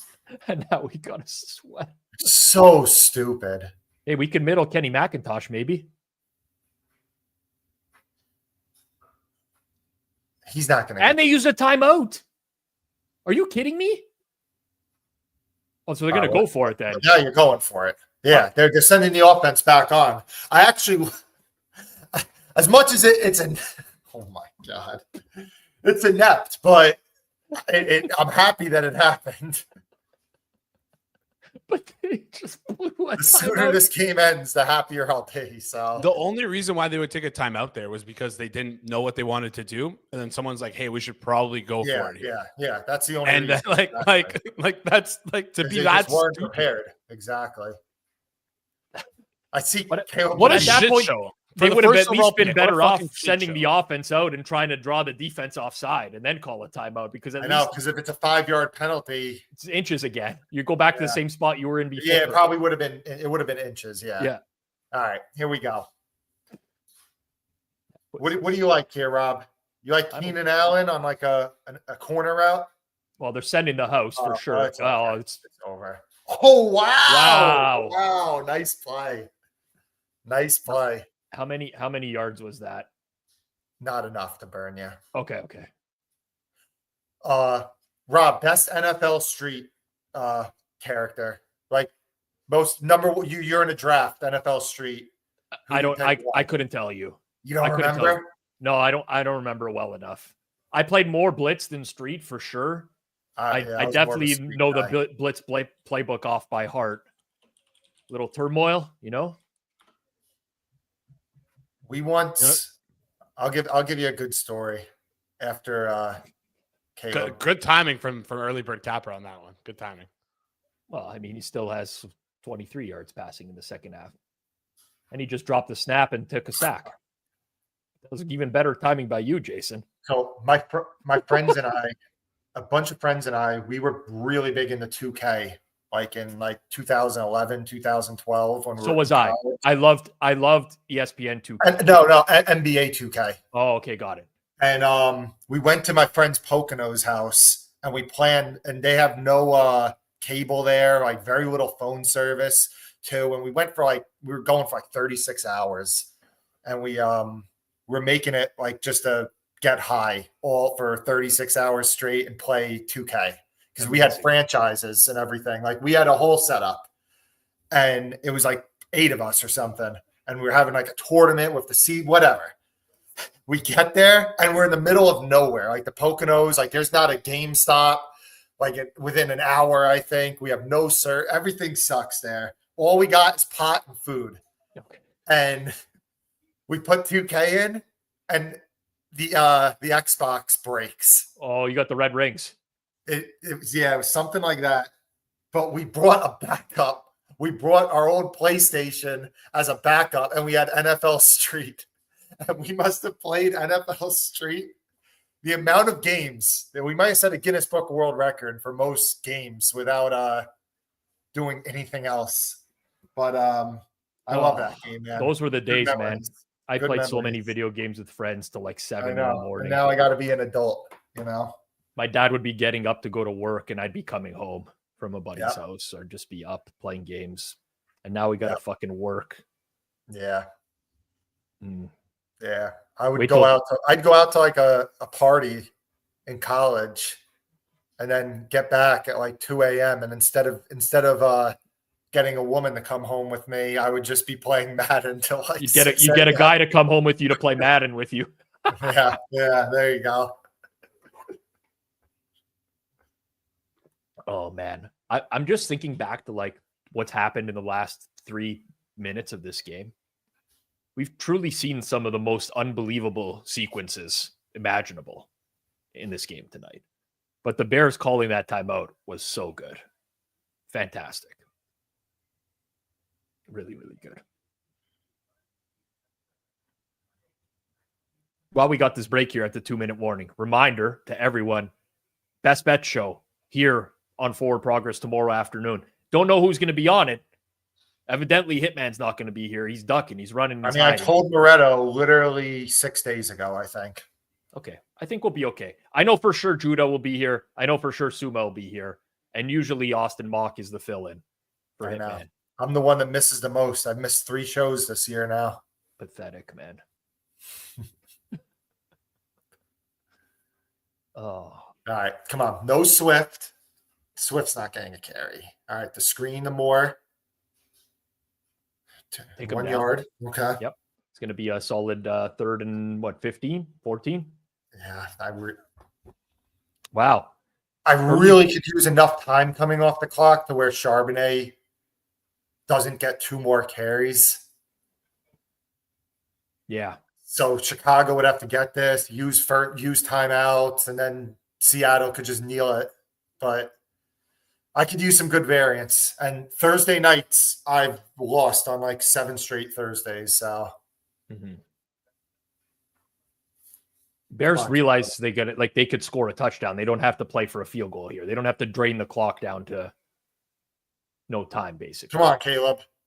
Someone's got to be open. You got 3 Pro Bowl receivers. Or that's an exaggeration, but Wow. let's Great toss. go. Rome Odunze. Odunze. No, I don't want to see Odunze. No. Jason, he's taken 7 sacks tonight.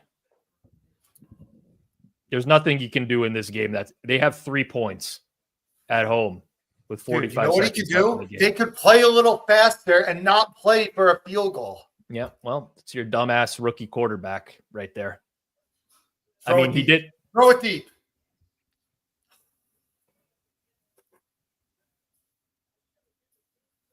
He wasn't out of the pocket, was he?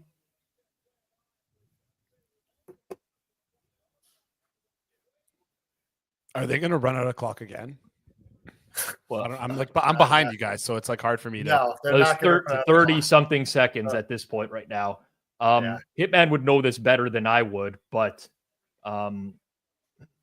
what's his name? Oh, always forget his name. Santos, Cairo Santos. He doesn't have much of a leg, does he? I don't believe so. And not the rain. I was going to say the rain. The rain's not affecting this game right now. No. Another timeout.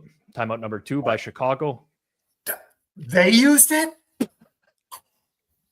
Well, when you're playing for a 52-yard field goal, why not use it? Well, you know what? If they don't get it, it ends. The game's over then. It was over anyway. If they missed the field goal, because I just didn't want enough time for Charbonnet to get 2 carries. Yeah. Well, he's going to get 2 carries in overtime. Probably. This is my luck that we're going to have an overtime game. Please, Caleb, take one more. Chicago's the type of team, man. They're missing the field goal. They're missing it. If it comes down to it, they're just functional, man. It's going to be just like the Green Bay game. I got a side message right now that says we bet real dollars on this league. It's true. Oh, come on, get a sack. Get a sack. He threw it away. Oh wow! I thought he was throwing it away. Looked like a throwaway, didn't it? I love that McDonald didn't concede. So often you see coaches that will just concede that 5-yard completion. Yeah. In this spot, like fucking blitz him, and they should send the house again and just force him to. Yeah, like you're gonna force them to go for it on 4th down as long as you don't concede any yards here. Yeah.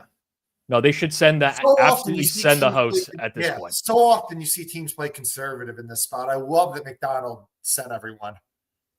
And it looks like, does he do it again?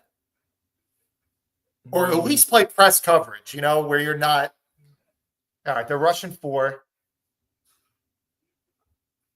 Oh, wow. What was that? That was it. God. I don't think Santos has the leg, man.